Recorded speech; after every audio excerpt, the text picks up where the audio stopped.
I specifically picked this because it was like the top choice of fiction, science fiction, and then when I clicked young adults, it disappeared. So I'm like, cool.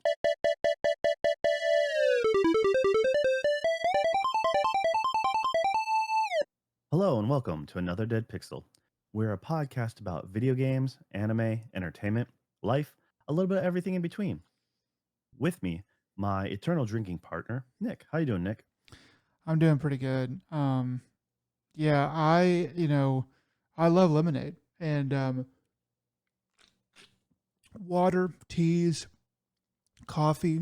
I know you and I have had a long-standing affinity for the liquid beverages of all kinds. Kind of need them, right? Like it's like we can't even live without them.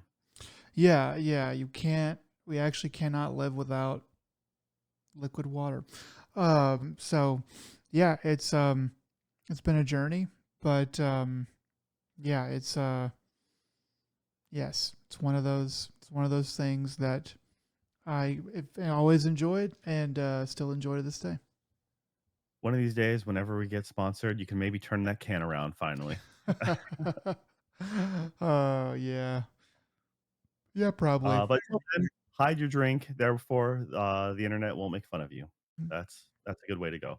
I mean, I think just your brand of the internet would make fun of me, and I don't really care about, I don't really care about that. I don't really care about that aspect of it. I'm So pretty sure your brand of the internet would also shame you for not being uh your there's, Texas brand of you will I be mean, looking at you sideways. I Yep. mean, I don't think anybody bats an eye at White Claws or Trulies.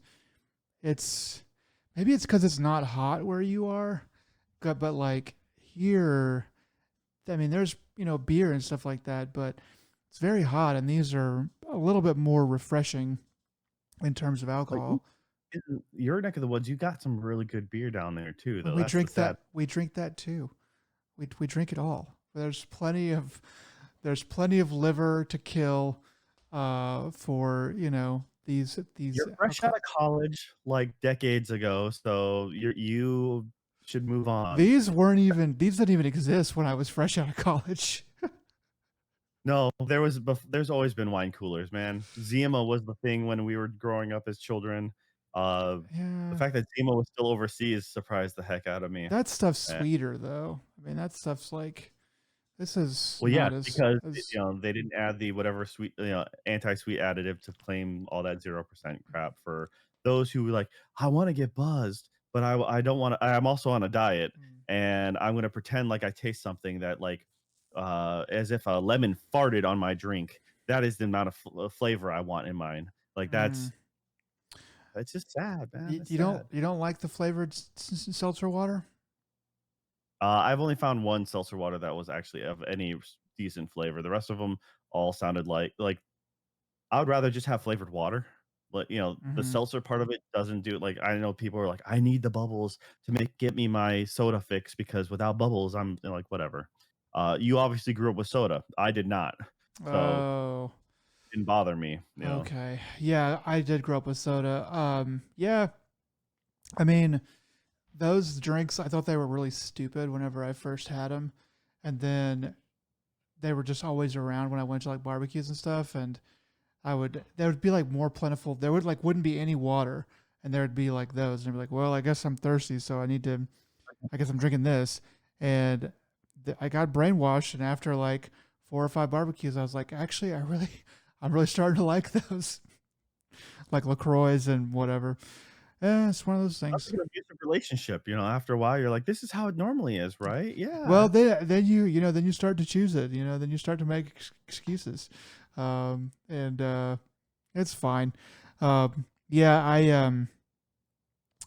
I just did not want to spring for the IPAs this time. I actually went to go. The reason I actually have these is because I got invited to go watch the UFC fight at a friend's house, and I just didn't want to have another. I just didn't want to bring a bunch of IPAs because I knew that they weren't really going to get drank, and I wasn't going to drink very much. And I was like, people will probably be more likely to drink White Claws. Some people did, but yeah. And then you it's just bring your own drinks back. They're like, "Yeah, here," instead of leaving and it for then the I host, mean you I had like 15. jacket full of them. Like I had like 15 and like about half of them got drank. There weren't very many people there. And about half of them got drank. And then uh, I was like, "You guys want these?" And they're like, "No, you take them." And they gave me like extra stuff. They gave me some 0% alcohol Guinness, or I think it's like 0.5% alcohol Guinness. And I was like, "Okay, that's cool." And then there was some other beers and stuff, but they were Yeah. just like, "Yeah, there you go." So that 0% or 0.5%, that's just alcohol free, and I don't see the only reason to buy like alcohol free beer is to like marinate food in. If you're gonna do some like Mm. bratwurst or something like that, that is okay to marinate your meat in for grilling. But other than that, there's no reason. It's like people who buy caffeine-free, diet soda, like Diet Coke, caffeine-free Diet Coke. It's like, why the hell are you even just drinking that? Just drink sugar water at that point. Just It's like yeah, I mean, I am inclined to agree with you for my own personal taste. I have, I think that some people who have a bit of a problem might be trying to blend in, and that's what they do is they have a 0% alcohol so they can kind of go along to get along without having to be outside of it. And some people just like that aspect of it. So I'm like, oh, it's whatever. But um, there was an yeah, old pro tip that I heard that it's sad, but it's kind of true. Is like if you're at a party and you don't want to drink, or you're just not a big drinker, instead of saying you don't drink or you don't like alcohol, just be like, Yeah, I don't drink anymore," and then everyone just like, "Oh, okay," they all respect you. But the moment you're like, "No, no, I don't like to drink," and then everyone gives you shit for it. So mm, like that's really sad. Like that it does color the way that people look at you afterwards. So that's yeah. for sure. I don't. After But it gets people to after shut the up, so divorce, I don't drink anymore. After after after Billy, I don't drink anymore. Just kind of alright. drift off like that. Yeah, right, just look do the 1,000-yard stare, just being like, and they're like, "What? What were we talking about?" Uh, Yeah. alright, well, let's talk about some games finally. Alright, uh, we've been playing only one thing since last time, and we talked about it last time, but now we finished it. So, yeah, Mafia. Oh, what are your thoughts, man? You finally finished it last night? I finished it, like, a few hours ago, so Yeah, good number. yeah. We were both kind of racing to finish it. Not a particularly long game. I don't know what my final hour time was. I was trying to check as I was kind of going into that last bit, but it hadn't updated on the main page. So, but it did feel like about 11, 12 hours, something in there, just kind of by eyeballing it, more or less. So, so yeah, this game, there's not really a whole lot more to say about it compared to what we had said last time. I do have one more little thing that I think I'll save until after you give your 2 cents. But it expanded out a bit. The cars, because cars come into play, and you have a race, like one particular canonical race. I don't know if there's more races that come afterward, but that's pretty fun. Um, I did have trouble with it because the turns are very tricky to pull off, and I got stuck like being like far enough back, and it was just really hard to make it. So that was kind of frustrating, but I ended up making it through. The shooting I had trouble with early on, but ended up getting kind of more of an idea of how to do that really. Um, and the I didn't even really realize that you could actually stab somebody instead of choking them out until pretty late in the game. But even when I did realize it, I was like, well, I want to be saving these this knife dullness, for the lock boxes that I have to open and stuff like that. So there's some of those things. I think the story held up pretty good. I think it did get a little bit better, which I thought it was good all the way through, but even still, I thought it got a little bit better as it drew to like the final act, and especially that last quarter of the game. Um, is when some other like things started to pop up, and I was like, okay, okay, this is actually pretty good. Um, and yeah, I forget if we really talked about it a lot last time, but I'll just say it again. I think the probably the best thing about the game, um, after the story is probably the knife fighting. Um, I thought that was.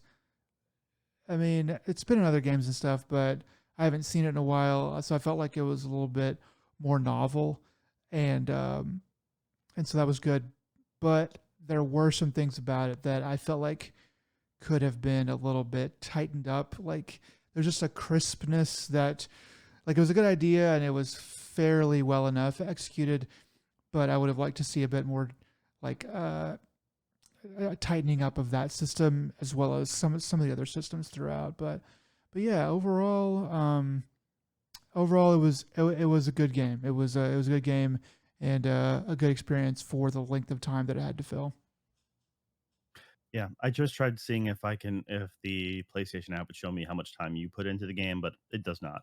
I put in roughly 13 hours into it. How long to beat has the main story at 12, main plus sides at 13 and a half, and completionist, which is to drive around the open world collecting a bunch of the random stuff, at 23 hours. So, yeah, 13 is roughly what I clocked in at, which is seems about right. And all right, yeah, I'll pretty much go over the same things that you mentioned. With the shooting, I found the shooting to be, yeah, it did take a little bit to get used to. I was not a big fan of their lock-on system because I actually had turned that on just to like snap to the enemy, and I wasn't a really big fan of that, so I had to turn that off. It just kind of was a little too floaty. It wasn't too precise. Maybe if I had turned on like all, there was a couple other features maybe with the snapping, like snap and follow, and I just had it just at the snap. Um, and it just like I said, it just didn't feel right. But the shooting got better, especially when you pick up. Uh, so you don't really level up in the game, but the one thing you can do to increase some of your stats or abilities is your rosary, and you can. Oh yeah. So that was one of the first things I did is I upgraded my rosary to the max, and then as you find new beads to put on, and you have like uh, they have either capacity increases, like you can carry more rifle ammo, more pistol ammo, have more health, or like grenades or something like that. Um, More stealth pertaining ones. You walk more quietly. That's what I got. There- Yeah. I used that one in the beginning, and then I changed it out just for fully offensive. I changed mine to all the bullet ones. I'm like, yes, rosary of bullets essentially. So Okay. it Nice. yeah, it was there was one where it was firing from your hip is more accurate or something like that. I ignored that one, but I did get the more accuracy just in general. Like when you're aiming, I did firing just bullets in general do more damage. There was one later on, like the main piece, and it was like to fire it's like I think it was potential one bullet could potentially instant kill somebody. So there was that. I think I Uh got that one as well. Uh, Yeah, a lot of them are, like, really obvious throughout the story, like, they're just, like, walk forward and they're just to the left or to the right. There wasn't like, I at least didn't go hunting for them, though I think you do have to hunt them if you want to get the completionist trophy, and yeah, so I just once I targeted that, I really became a lot easier to uh, not having to worry and do body shots. And one or two hits, a lot of enemies were downed. But in the beginning, headshots were is where it mattered, and that really did help out a lot. I also then prioritized firepower, so I think I mentioned it last time with the pistols. Early on you can get a pistol that's 4 shots, but it's a lot more strength behind it, and so that's what I ended up using primarily for my main pistol. Then later on, I'm like, oh yeah, the shotgun. I think it's a Lapus, or I forget. It's something a starts with a piece. LA. Yeah, it's like it's a double barrel shotgun, but it's your sidearm. And Mm. yeah, the rifles you get are nice enough. So yeah, that's just there's trophies between a handful of the weapons too, and I kind of got those all towards the end of the game, just naturally by playing. The one that I didn't get was the assassination trophy because I was just choking everyone out. That's what I did in general. Turns out when you, uh, depending on the knife you have, you can have a knife that uh, specializes in throwing kills. So you can just like it's pretty OP. Like you just kind of you could just walk up to someone or run at them, and then it'll highlight them, and then you just throw your blade at them, and then you just when you get to them, grab it and pick it up, and it will take away that your knife stamina bar. Or the other one, which was a little bit more my favorite, was especially when things went wrong. It's just it let you do a run, like an insta kill. So you just ran up to them, hit circle, and you just you go through a little cutscene of you guys struggling sometimes, but then you just shank them, and then you just carry on. So Okay. that was when, like, if you had to do a firefight, and I was playing on the whatever the hardest difficulty was, and after a couple bullets, hit, I'm already blinking red, and it wasn't until about halfway through the game that I realized I can be more sparing because you can only carry one whetstone and one health kit, unless if you have the rosary bead that lets you increase the amount of health kits or anything like that. But it turns out that the game will pretty generously give you new whetstones or new health kits from looting bodies. And so that's what I would always do is I'd clear an area, loot the body. And that's how I got a lot more kills with weapons too, is because I'd be looting further back, even though I'm in a high danger area. And eventually the enemies further on would just come towards me, and I'd just be able to take them out that way because I know they're going to round that corner through an open door or something like that. I can hear them. Press up on the D-pad for your Batman detective vision, your listening ability, so you can see them kind of running through the other room. You're like, okay, they're about to round the corner, so I'm just gonna aim, ahead of time, especially when you had a shotgun or something like that, and just when they round the corner, just blast them and keep on looting all the bodies. That's so the shooting was adequate. It was fun enough for me. I didn't, I liked playing this game stealth wise though. It's like they reward you for playing it more stealthy. They have a handful of trophies for taking out different enemies or going to locations without triggering any alarms. And Mm, yeah. I specifically went out of my way to choke people out. I'm like, okay, I'm going to clear this whole area if I can, like, or at least like 90% of this area. So I'd double back around, and I found out that at least when you hide a body in a trunk, there's designated storage areas. I think the max you can do is 3 in a trunk, Okay. because other games when you stack a body, you'll open the trunk and you'll still see the body there. Yeah. This one is like a mimic or something that you throw the body in, It then when you just throw the next body in, the body's already gone, and you're like, all right. And so I was wondering, like, is this a forever thing? And one of the levels, it literally X'd it out for me after 3 bodies. I'm like, okay, maybe that's the limit. So then I hauled this thing over there. I'm like, for no reason, like, I could have just left the bodies. There wasn't like a roaming patrol that I really had to worry about. not usually no. Uh, but yeah, that's just kind of the way it was set up. And then if there was an area like the tannery, where you go in, then you have to double back the way you came. All the bodies seem to be wiped clean, anyways. So it's like, all right, it's not a big deal. Um, yeah, when it Yeah, came to, oh yeah, go on. I was gonna say, yeah, that part reminded me it reminded me a lot of Hitman. Um, I wasn't sure how many people you could put in one particular trunk. In Hitman, it's two. So I figured it'd probably be at least two or maybe three or whatever in this game. But yeah, so once I started choking people out, I was like, okay, this is like Hitman. I'm very used to this. I just wish I was able to loot more bodies. Because like, if there's Yeah. enemies or if there are people already down in the level, I'm like, I tried to loot them. I'm like, nope, can't loot them.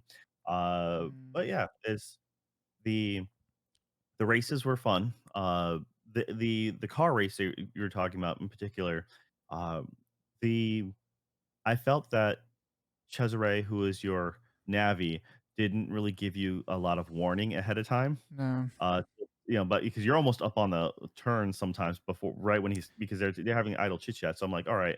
Well, luckily, what I do is I just pause it and look at the map myself, and that also just kind of indicated where you can kind of assume that there's going to be a shortcut because they had some I forgot the guy from the kid from the port, your third friend in that group, because it was Enzo, Cesare, and I can't remember the other one off the top of my head. Luca? Luca's your mentor. Um, the guy in the blue suit, blonde hair. His dad was the Don of the Oh, yeah, I forget what that guy's name is.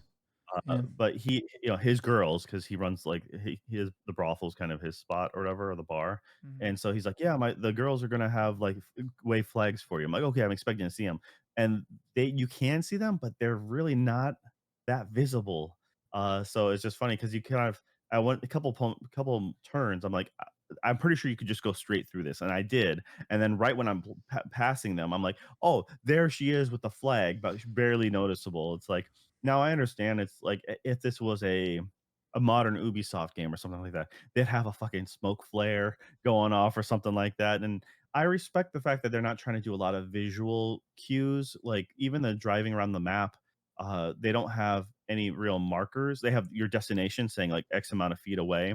Uh, Have the white but it doesn't signs.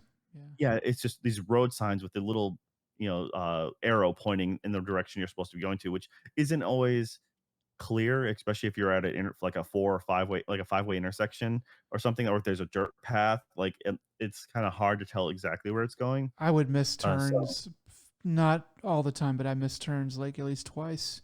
Like once I missed a turn and I kept driving, and then I was like, wait a second, I had to like I drove for a long ways and then I had to turn around and go back because it was just still gonna be too far to go that way. yeah, like I said, it's just you're better off just kinda looking at the map, and one of the pet peeves I had in the game was the map is always zoomed back too far, so every time you wanna look around you to see what collectible items you have, and, you'd always have to click in and zoom all the way in. I'm like, well, if I'm especially if you're in a story-based area, like the tannery, you're like, "You should just have me zoomed in all the way because I cannot leave this area. I am physically incapable of leaving because if you do, it counts down because you're out of the area." So that was the only real annoyance I had with the game is that particular bit. Um, Now, like I said, I found like it was only till later that I found out, so they give you health kits more generously. They give you whetstones a lot more, frequent. So I didn't really have to worry about because I was always worried about the lock boxes too and having enough for them. Yeah. But it's like, all right, the game compensates in a decent way. The knife fights towards the end, I kind of like the knife fights were a key highlight, but they like later on they're always in like thirds. And I kind of felt that I understand why they did that. It's like a loading spot so it can save your progress so you don't have to do the knife fight all the way from the beginning. Oh, okay, Uh, yeah. but at the same time, it's like it's always the same thing. Like, okay, you get them down, and then all of a sudden you're struggling, and then they headbutt you or something, or they kick you, and you roll to the ground, and then you have to get back. Because, but it kind of ruined it because I'm like I'm in a flow. I have like the momentum, and next thing I know, this cutscene happens, and I come back, and I kind of it's yeah, it kind of ruins that pacing for me for just a little bit. It's still fun, still nice. They get a lot of good conversation pieces, and that's another thing is it draws out the fun in these battles so they can have a little conversation. And yeah, the game itself, like the story wise, story was solid. I do agree with you, it got better. Uh, the way I explained this to someone else was the story. If you've seen a handful of, mafia movies, especially when they're a little more historical pieces, like The Godfather or anything else like that, the beats to the story one way or another. Mhm. What keeps you here is the acting, right? Because you can watch multiple versions of Romeo and Juliet or something like that. Uh, but the reason why you continue to watch a particular version is the acting. Mhm. And in this case, the acting is done well. The story, I mean, it's like you kind of see a lot of the beats coming and you kind of know a lot of this, but at the same time, there's still just enough tweaks, enough surprises, and the emotion given behind the scenes is still good. Uh, and I really enjoyed my time with it. As far as 13 hours go, it was an awesome 13 hours. As far as that's concerned, it's not bloated, and that's probably the best part is it respects your time. If you want to play around with the open world, you can. It's like it's almost a detriment the fact that they have so many different available cars to buy and outfits to buy where you don't really have enough time to enjoy them in that sense Yeah. because it's not an open world game in the traditional sense where I'm just going to go cruise around because you only have a handful of roads to drive. It's just more or less a couple different circuits, it, and you can't really do off roading too much. So it's kind of weird. Like first, what I did is I saved up enough money, and I just bought myself the fastest vehicle I could when at the time, and, early on, and that turned out to be the fastest vehicle to the end, and it's you really don't drive that much, and when you do, they give you a car. So one of the missions was like, you need towards the very end, it's like, "I need you to take care of this thing for me," and I'm like, "All right," and he's like the guy's like, "I pulled the car around for you." I'm like, "Great." I got into it. I'm like, "Wait, wait, no, no, forget this," and I got out, ran to the garage, and sure enough, I was able to jump in my car. I'm like, "Okay, let's have some fun," and Yeah. I killed myself, but because I had a health kit, I found this out. As I careened off the road, bounced off a tree, my health disappeared, but then my med kit activated, and then all of a sudden I got full health again. I'm like, "Oh, that's really nice." It's like really, really I that's convenient, wish real life was you that know? way. Um, so there was one thought that I had as I was kind of finishing up the game, and this might sound kind of mean, but I think it's actually really a compliment. Um, this game feels like a game that almost got canceled. This game, it has a lot of the pieces of a bigger game, like a 30-40 hour game, where the main story is like 30 or 40 hours. It has like a lot of the story beats, and there's plenty of the tentpole stuff there, to really fill it out. And just as I was kind of getting close to the end, I was I was just kind of noticing that there's a lot of things they they could have done more with, and they clearly just d- kind of decided not to. And so I'm thinking that this game probably was like after Mafia 3, that this game maybe got way late or started late or whatever. They weren't really sure about it, and they got a good ways into it maybe, and then instead of canceling it, which is what most studios do, especially nowadays, is they cancel anything that's like not they're not like really sure is going to be a gigantic winner. 2K, being a good studio that they are, a good publisher that they are, was like, okay, let's take what we have and put something out, and put it out for a good price.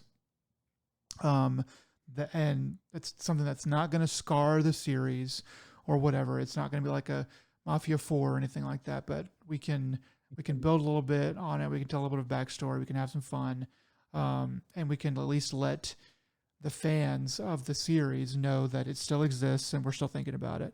And I think that's what they did here. I think that's and I mean, it's it's just like once you study a little bit about how games are made, and you start, I mean, you really watch the news a lot and you're really like into it.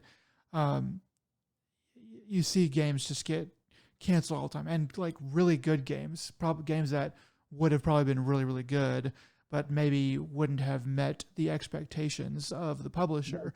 So you see that a lot, and I just kind of want to pat 2K on the back and say, good job for, maybe I'm wrong, and maybe this game was like, oh, we always intended it to be, just this scope and just this kind of way and stuff like that. But but either way, I just want to pat 2K on the back and say, good job for getting it out there and putting a good price point on it.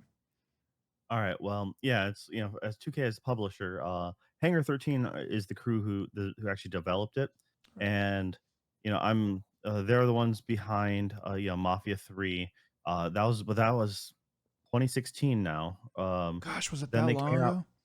Dude, it's crazy. Dang. Granted, it's a little confusing because there's been definitive editions now, and the only definitive edition that is credited with Hangar 13 at least is is Mafia Definitive Edition, which was 2020, and then there's Top Spin in 2024, Okay. and then it was this in 2025. So obviously, you know, Top Spin 2K25 was that holdover game. Like we need to do this thing to keep the doors open. Probably is my Mhm. guess, because they must have been doing Mafia in the background.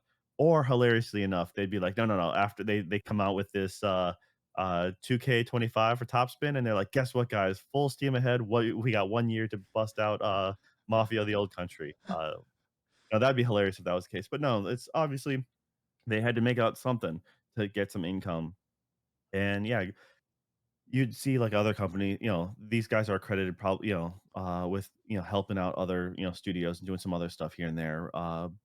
But primarily those are the games that are fully theirs. And it's I think they did the right thing to beforehand, like giving people the right expectations, being like, hey, it also helps that it was a Clair Obscure Expedition 33 came out at a $50 price point, but then Yeah. they're like, "Hey guys, we are also coming out at $50 price point," and that can also give you an understanding of the scope and the depth of the game.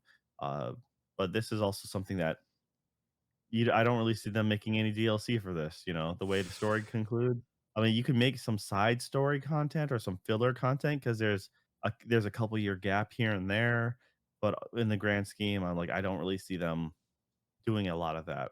It's a complete story, and you don't even need like it's a precursor to it all, so it's the prequel as it were. That was something So else that I was wondering about is um, I've never played in any of the other Mafia games. Does this lead into like Mafia 1 at all? so it's been so long. Okay, spoilers now. Boom, spoilers. Put on your headset or rip out your ears or something like that, whatever you want. So uh the end of this game, uh there's only 1.5 people that live. Uh Technically 2 if you include the friend from the dock that I forgot his name now. So, the Don's daughter escapes, and I guess a half, is her unborn baby. The other It's a a whole and then person. You okay? Go ahead. um, I don't know. The women didn't even have rights back then, okay? So, so she's probably so she's listed maybe as a half and a half. a half and a quarter. So, but also It's a baby boy, so that's the whole person, and the woman is the half. Is that what you're saying? This was 1907, so, different time. It was a different time back then. And they weren't American, so they were immigrants, so they would have even less status back then. It's sad, but that's just the state of the world at that time. So, no, and Cesare is presumed dead, but unknown because by the end of the story, uh everyone's dead. Just everyone's dead. But Cesare is standing in front of the burning mansion, the Don's estate. So, Yeah, I didn't think that he died. I thought his everything that he wanted was in ruins, and but I don't know but if. also the volcano is literally erupting around him. The Oh estate yeah, I is on guess so. fire, and so it's easy to see him being alive, but also it's easy to see him going back to die, because Yeah, there was no reason for him to go back to when he saw the estate, and he just kind of gives up at that point. Um, yeah, it's reasonable Now, to think that he would have just died in the volcano explosion. all right. So since we're talking about spoilers, what do you think of the actual story itself? Like as far as the latter half. I thought it was good. I did think it was a little bit rushed. And that's probably where I really had that idea of like this feels like it could have been a longer game because there's kind of a heel turn by some of the people that are higher up in the game.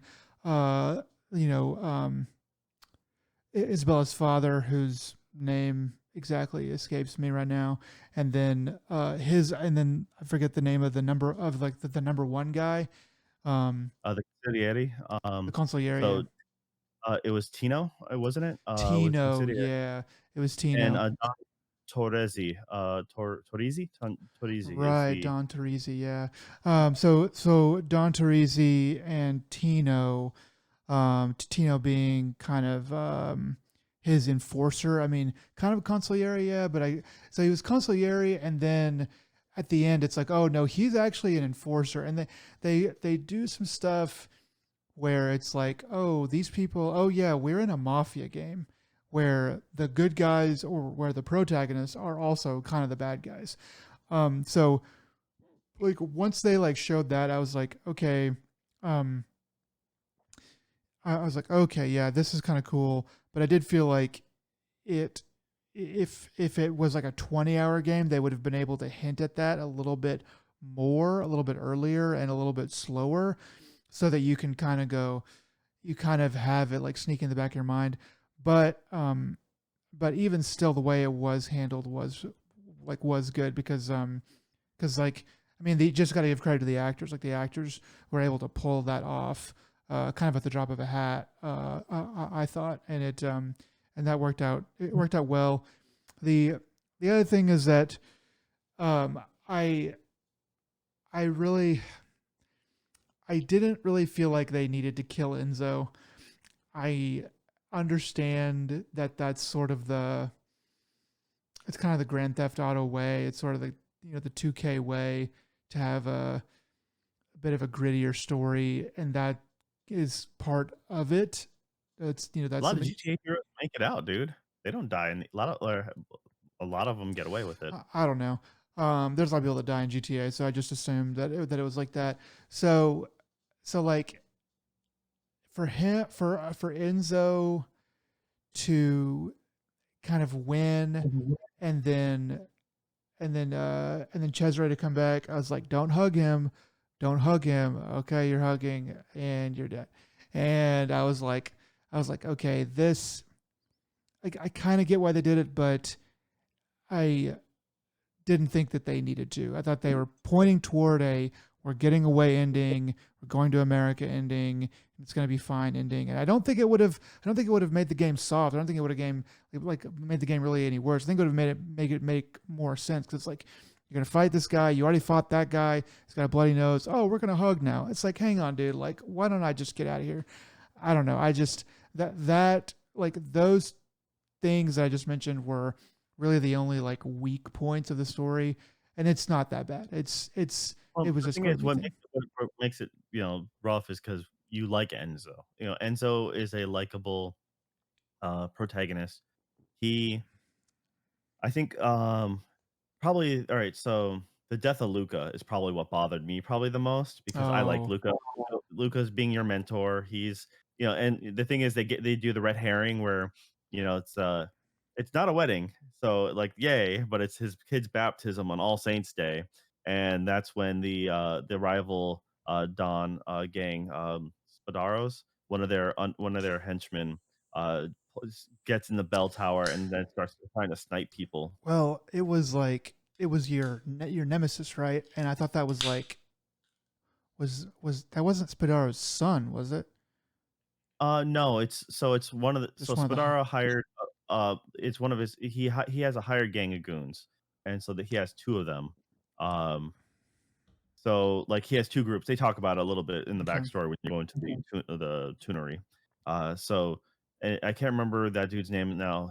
But you already killed his brother at the time, and so he gets up in the bell tower and starts trying to snipe you guys during Luca's new kid's baptism. And so like, okay, so this is where Luca or the Don, someone important's gonna get it. And it turns out no one gets it. Like some guy that I forget who it is now, like, oh yeah, it's him. Oh no. Like it's like, all right, that's fine.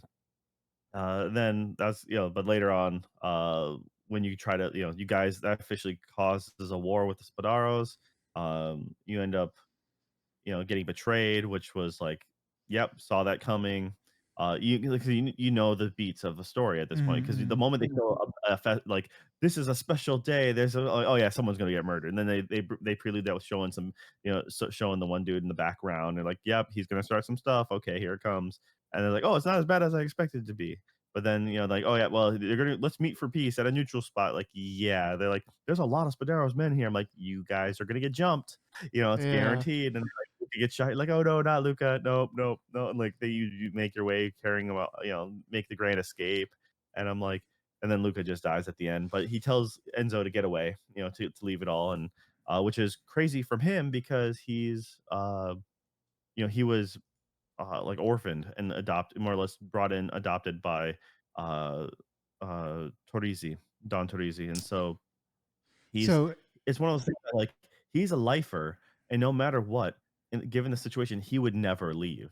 Despite him loving his family, he would never leave the group.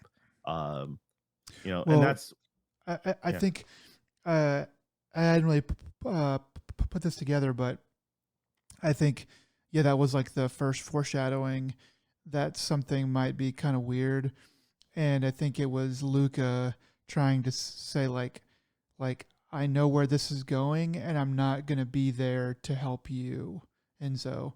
So I'm with my last words. I'm gonna tell you to get out. You know, um, Mhm. yeah. Well, obviously he just had he just, he still has a newborn, and stuff like that. So, and he already has a son, that's older. Um, so yeah, it's, but he is a family man, and they kind of emphasize that a lot. They, but then Enzo makes the decision to, want to leave, not just try to have her in the family, but like he legit tries to, the concept trying to run away, which has been done in other stories too. But a lot of times you're also at the same time, you're like, well, usually they just try to stay in and climb the ranks, or all said and done, she's dead. Like in a lot of the stories, like the love interest dies, or leaves because they somehow or another they choose to stay with the family. And then Enzo was like, no, he's committed to leaving. I'm like, yeah, that's good for you. And then there's no way, but he swore an oath, he can't leave. Um, it sucks that he's betrayed. Like no good deed goes unpunished. Because in Cesare's mind, he betrayed them, and he's also burning everything to the ground. He literally stabs him after he sees Don, Don Teresa. Torrisi dead. Yeah. It's like, and so like, all right, yeah, that's but that's it's one of the things that like I expected him to get stabbed right away. And then you're like, but they showed the other hand. They show his left hand open, and I'm like, okay, he's not carrying the blade right now. He's not, his hand's not behind his back. But then he pulls him in for the head, by the back of the neck for the hug, and he apologizes and like, oh yeah, here it comes, yep. And then he stabs him.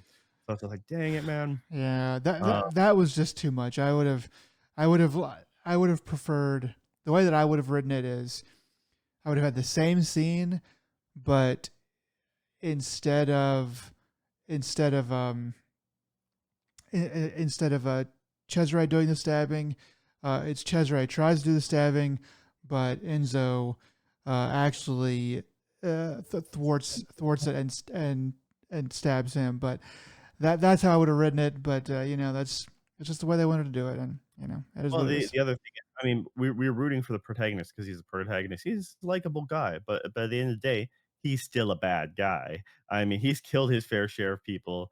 I mean, you Well, blow away a guy in front of a well, that, church who's pleading well, for his life. well, that's I mean, yeah, and yeah, so that was what. So you get to that point, right? And it's like, okay, you're a bad guy. But what's interesting is, the like very end of the game when Enzo has died and you're now playing as Isabella and you're trying to get away. And so you're going through and you get a knife and they're looking for you. You're trying to escape. That cutscene was dumb as heck, anyways, too, because their job is to grab Isabella to take her to a doctor to force an abortion. The guy who so she is trying to escape out the cellar. One of the regular soldiers grabs her ankle and she's escaping. She kicks him down the little ladder, and then he pulls out his knife as if like, what is he gonna do? Shank the Don's daughter? Like it made no sense for him to pull out the knife. He's like, maybe he's just trying to scare her, but realistically, he's not going to touch her, because like bring major harm to her, because if they don't know the Don's dead, he would get flayed alive. Yeah, but I But mean, they needed her to have a knife for the well, latter part of her story. you're also thinking about it in terms of like sitting in a chair playing a game. In real life, when somebody pulls out a knife, especially if you're like a like a girl against a man, like he's expecting her to freeze and like just be paralyzed with fear. And that happens a lot to people. Even if it doesn't make sense, it's like that's a knife, I'm paralyzed with fear. So that It's a fight or flight reflex, yes. so that didn't really bother me. But what I was going to say is that I thought was interesting or would have been an interesting way to go is like okay, Enzo, you have all this blood on your hands and stuff like that, and Isabella like kind of finds out about it maybe or whatever, It makes it complicated because she's like, oh, you're a murderer, but you're father of my son. And I kind of hate you, but I kind of love you, whatever. But which is what happens a lot. But what would be interesting about this, if Enzo had lived, is Isabella kind of going through life as a delicate flower, has to escape, has to shun her family, has to kill a guy or several guys to escape. And then if they were to meet up again, then she would be like, okay, I get it. Like we both have had to kill to survive essentially. Oh no, And she's completely aware of what her family does. She's not unaware. She's it's so not about they that. It's about like it's like you're a murderer and I'm not. Well, now we're both murderers and now we would be a good crime family if we moved to America and started a crime family. I don't know. yeah. So that would have been decent. You know, I was so it's been so long since I played the original Mafia. I haven't played the definitive edition. I played the original when it came out. I think it was for the 360 Yeah, wow. is what I owned it on, I think. So I actually don't remember the story a whole lot, to be honest. So I'm pretty sure there's no real connection there, especially since there's only, Yeah. Cesare and, Isabel who's alive, so and you don't so unless if the new like, some other member has a mom named Isabel, which honestly, it's a dime a dozen name when it comes to that because it's like, Enzo. Like I just don't So it's know like like I just don't know what year the original Mafia starts in cuz this game ends in 1907 uh unless the boat trip made it go into 1908, but I never flashed that. So I'm assuming 1907. So I'm assuming that Mafia 1 starts after that at some point, but yeah, there might be like an Isabella that's like a grandma or something and then maybe that's uh, like the nod to it. 1904 is when the original, Mafia takes place. Oh, Oh, okay. no, no, I'm So sorry, no, I'm sorry, no, I'm sorry, not I'm sorry, 1904 was when this one was supposed to take the start. It started and it ended. I'm sorry, yeah, you're right. It ends, '07, I believe is correct. yes. So, Yeah, so then, I was trying to look up the original because the original was, I don't remember. I thought it was the 30s, but I mean, once again, it would make sense if there was a loose connection, but there doesn't need to be, especially since they've cut ties with everything. So it's kind of like you're starting fresh. Leo was the name of the son Leo. at the Yeah, Don Galilente, something starts with I something like can't that. remember. I mean, Uh, he was the mediator, or he was Leo's grandfather, yeah, yeah. and yeah, I mean, this story was once again, we're talking about it because obviously this long, just because it was that entertaining, it was solid. The only quibble we have with this mostly because you know we are bummed that the main guy died, but at the same I time, it mean, fits a mob story. it tells it well, and I'm nitpicking. You know, it's a good story. So if you really shouldn't be listening to this unless you've already played it. You know, but so like if you have played it, you'd be like, yeah, okay, I get it. But it's not like my quibbles didn't prevent me from like enjoying it. I actually did like the volcano aspect. I figured it was going to blow whenever they were showing it in the beginning of the game. And then one thing I did like too was the coming full circle, where Don Teresi bought the mine more or less, or became the owner of the mine through different means. And it's like that's the mine where you were basically a slave and where you escaped, and then now he's the mine owner and he was good, quote good or whatever. But now that he has the mine, he's like evil, and then it's you there running through the mine, which is one that it's a mine that because you worked there. So I thought that was kind of cool, for it to kind of come back to that.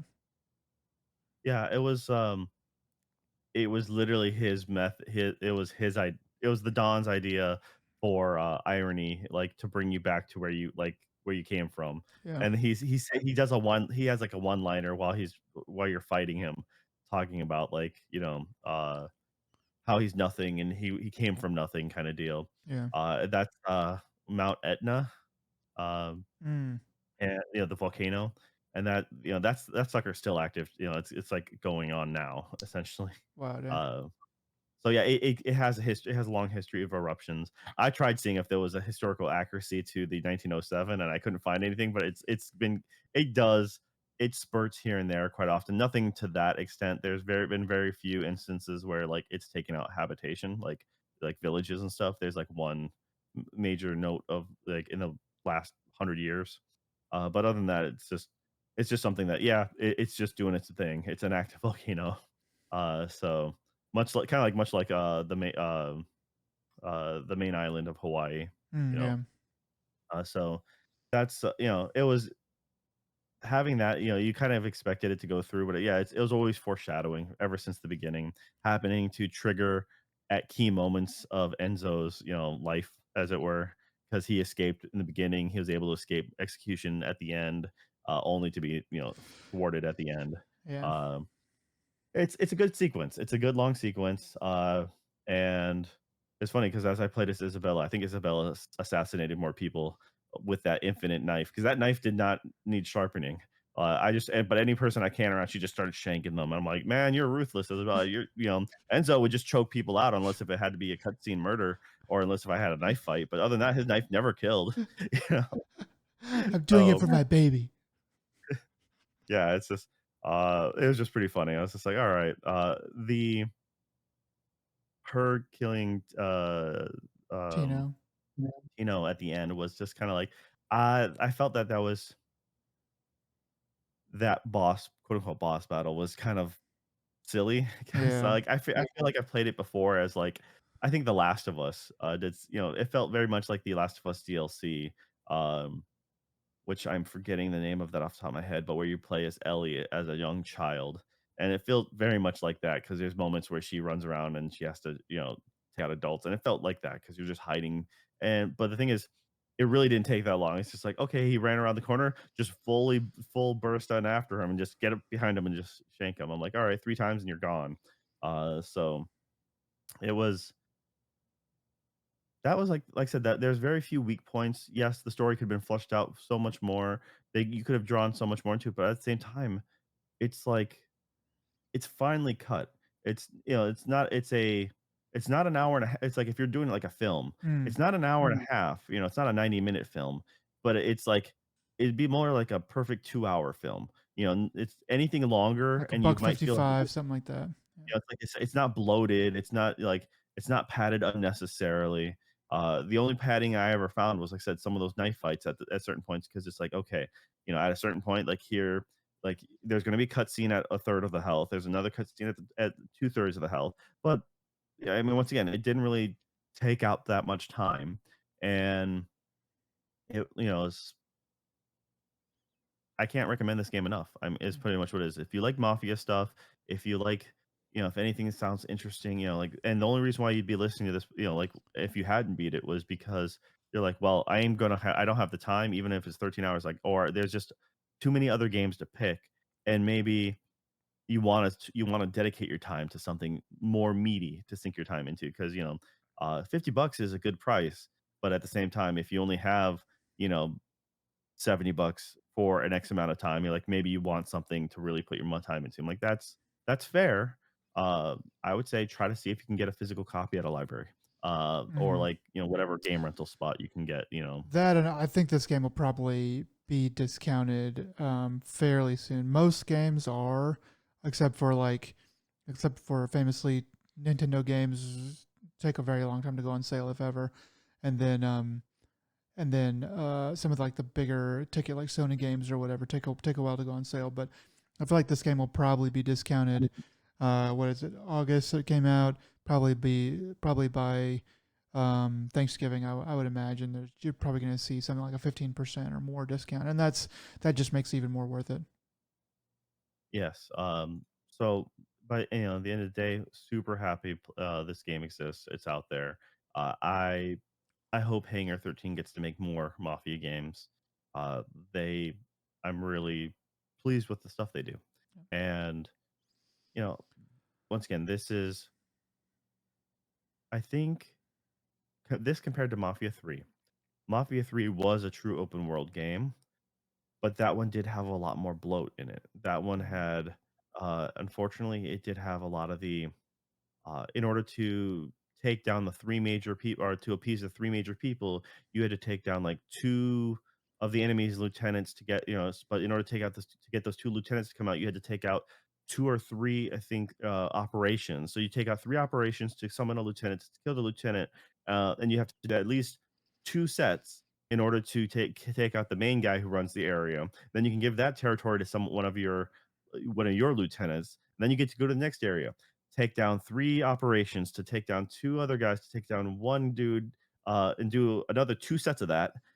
So it's like you do like at least four times, two, four, six. So you have to do that six different times in the game, uh, of taking three, two, then one kind of deal. Like it's just, I'm like, all right, I get it. It's kind of mind numbing at this point. There's not, I mean, uh, the only thing I wish I did is I wish I listened to a lot more of the side conversations, because it was kind of hard to listen to some of the things as you're walking by.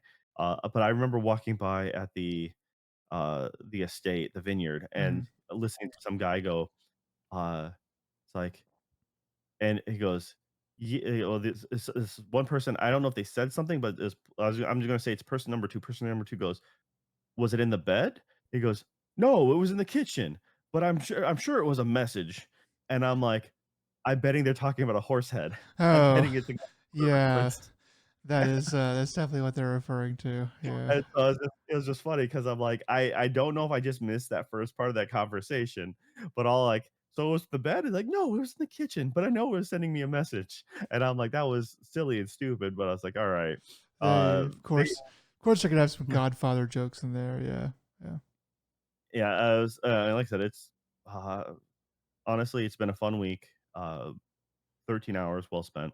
I'm really close to platinum this, but to see that it's like 23 hours to do the rest of the stuff, I'm like, "Oh, that's," because it's a lot of driving and it's It's collecting random things. 10. The Yeah. game does at least reward you, like, there's only one save slot in the game, and I happened to get tired of the main city. I forget the city, the biggest city near you. Uh, and when you do the horse race in the early on, like chapter 2 or 3, uh, I missed a newspaper there because I didn't realize you can zoom in on the map. And so every time I walked by that area, you would see and when I zoomed in on the area, it showed that newspaper yellow icon, and it would say found in this chapter for certain things.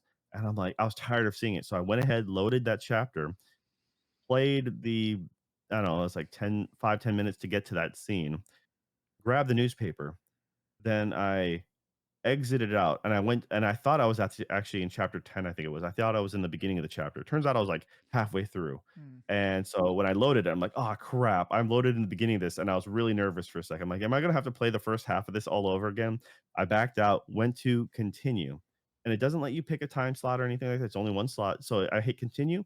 It brought me right back to the latest point in the game. And I'm like, "Oh, thank goodness. I don't have to worry about that." But it tracks all that stuff. So I guess that's the way you're supposed to farm for certain things later on. Is you can just replay certain missions, and do it that way, and it's all saves your progress, as a collective. I didn't see if it has an open world at the end. So what I did was I finished the game right before we were going to try to podcast earlier today, but then we ran into some audio issues. So I did like the fact that the moment you're done with the game, the the home screen. So the home screen shows just the inside of the Don's estate, shows the kitchen table, shows a shelf, some flowers and candles and stuff. After you beat the game, it has the same image, but now you see sparks fluttering in because of the volcano ash and stuff like that. I'm like, Yeah. "That's fun." And I appreciate that. Like, games, actually, The Last of Us did something similar, is they just had a windowsill, and at the end of the game, it's the windowsill with a knife sticking into it. Small little changes like that I always find, interesting. I appreciate that stuff. Yeah. So, all right, enough talking about, Mafia, the old country. I guess the question is, what would you rate it in the end, by the end of the day? I think it's probably a solid 7. I think some of the systems not being completely filled out. I think it being fairly short. Um, I think it really is probably about a true 7. I don't really want to give it any lower. I don't really want to give it I don't really want to give it any higher. I think that it really is probably about like that. I know it's like that's like the cop out number, but I think this one really is probably about that for me. Yeah. I agree with you on a lot of that. I think it's for me personally, I like it as a solid 8. I can see I don't have any arguments with you picking a 7. I'm not gonna be like fight you for it or anything like that because I see that argument. I think the time, the 13 hours is a plus for me. So I think it's actually a bonus that and which makes it worth it because I'd rather have a 13-hour tight game like this than add an extra 5 hours, even just not even that much, but like I said, say an extra 5 hours just with what I feel would be filler or more. Let's just drive to the other end of the map and for the, like for this mission, I think that would annoy me more. And so the fact that I didn't have to do a lot of that was actually awesome. Yeah, yeah, yeah. I think that both scores are probably pretty good. I think like my thing with it being only 12 13 hours is if it was about 20 with the same level of quality, then that would boost it up for me. But yeah, I do appreciate how it respects our time. So you say it'd be an 8 if Enzo lived, is how it is. No. If Enzo lived, it'd be a 10. No, I'm just joking. It would still be right at a 7. I don't think that's really going to make much of a difference. I'm not really judging it off of that. It might be like a 7.1, I guess. If I really had to give it any kind of extra, I would have preferred that, but nothing that's really going to make a difference. Yeah. All right. Well, that's what we've been playing. So now let's get to what we've been watching. So what have you been watching, Nick? So I don't usually talk about YouTube channels, at least not very often. I don't think I've ever talked about this guy before. A couple of years ago, back when I was in my old apartment, um, I was looking around for some sort of a video game video essay to watch on YouTube, and I saw this one about it was on my feed about Parasite Eve, and I was like, this looks kind of good, but dadgummit, it's almost 4 hours long. And I go away from it, I come back to it, and I'm like, you know what? I'm gonna do this while I clean and do some stuff, and so I turn it on, and it's by a YouTube channel. The name of the channel is I Finished a Video Game. Um, and yeah, I really enjoyed it. Parasite Eve is one of those games that I've always wanted to play. I remember my cousin playing it. He was older than me, and he was allowed to play M-rated games, and he was into horror games and stuff too. And he had Parasite Eve. I remember watching him play it a little bit.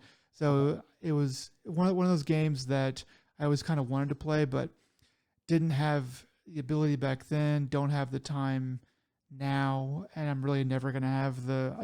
I'm never gonna have the time. So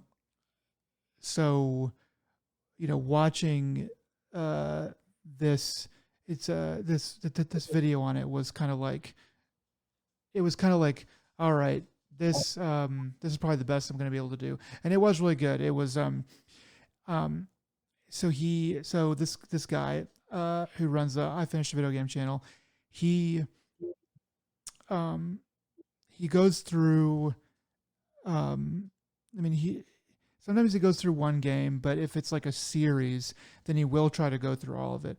So with this particular one of it, Parasite Eve, it's been a while since I saw it, but he went through Parasite Eve 1, 2, and then there's a movie as well. Or like it's like a movie, and so he goes through all of that and kind of he calls them retrospectives, and I think that's probably pretty fair because they're somewhere between like a review and a documentary. They are a review. They are like, hey, like this is how it plays and all this stuff, but he definitely goes into more of the context of what was going on, and sort of a little bit about the background of the studio, or this or that, and kind of tries to tie the whole thing together. Um, and yeah, it was really good. And then since then, I've watched several of his other videos. He only has like 20 videos, but it's because he really goes pretty far into them. I watched one on Jade Empire. That was like the first like big one that he did. And then I just watched one on Alpha Protocol, which I always heard about, but he does a pretty good job explaining sort of what the thing with that game was. Um, uh, That game's kind of great. It kind of it's poorly like executed, but the concepts like I actually remember I actually have that on the 360 as well as the PC. I remember pre-ordering that game because the idea behind it was super interesting, and it kind of does a lot of things well, but at the same time, it doesn't have the power to make it really fleshed out. Yeah, see, that was pretty much his take. Was like, hey, this game is kind of brilliant, um, and as much as it is deeply, deeply flawed, uh, and so it was really interesting to hear him kind of break that down. He talks about Obsidian and sort of what they were going through at the time as well. And then Matt from Giant Bomb, or one of the Giant Bomb guys, used to work for Obsidian and worked on that game, if I remember correctly. okay, okay, I believe it. I didn't remember that, but yeah, but and then he did one on Prince of Persia. So there's two parts. So first of all, he did one 3 years ago on Prince of Persia before this most recent game, Lost Crown. Was it called? Prince of Persia. Yeah, the Lost Crown. So he went back and did, you know, prior to this, the Lost Crown coming out, he did the whole series. So the very beginning and sort of how it started, and then iterations, and then the one that came out on, like, I think it's like PlayStation. Um, that was like I think it's Sands of Time. I think that's the one that's like one of the all time great games. Um, and yeah, so and then he went through and did like all these other little games and stuff like that. So he really put a lot into it. He puts a lot into all of these. He plays the games uh, quite a few times. I don't know about every single one, because some of these he just can barely get through. So he's like, I played it, and I don't think he's playing it again. But some of these other ones he plays like more than once. Um, he did one on Panzer Dragoon, which I'd always heard Panzer Dragoon is like really great or whatever, but it was stuck on the Saturn and then the Dreamcast, and then it did come out on the Xbox. I think Xbox. Yeah, your OG Xbox, Yeah, yes. yeah. And he kind of explains like that game, and that's been probably one of the most interesting ones, which is actually kind of sad because um, that is that appears to be like of his new style of video. He has like two old videos that were not very high effort, and those are pretty low views. Okay, then there's a quick fire one, but of like kind of the mainline ones, that one only has 300,000 views, and it's kind of old enough to have a lot more views than that. And I find that kind of sad because Panzer Dragoon, his explanation of it was good. So that's one that's worth watching. But yeah, he went through the initial Prince of Persia stuff, and then whenever the new game, The Lost Crown, came out, he went through that, and I watched that as well. And he has a lot of praise for it, and Eternal Darkness as well. And there's a bunch more that I haven't had a chance to watch yet, but I plan to go through it and watch them all eventually, because he is quite good. So I mean, he's like, there's a lot of deep dives. There's a lot of deep dive retrospectives on YouTube. Um, but a lot of the time,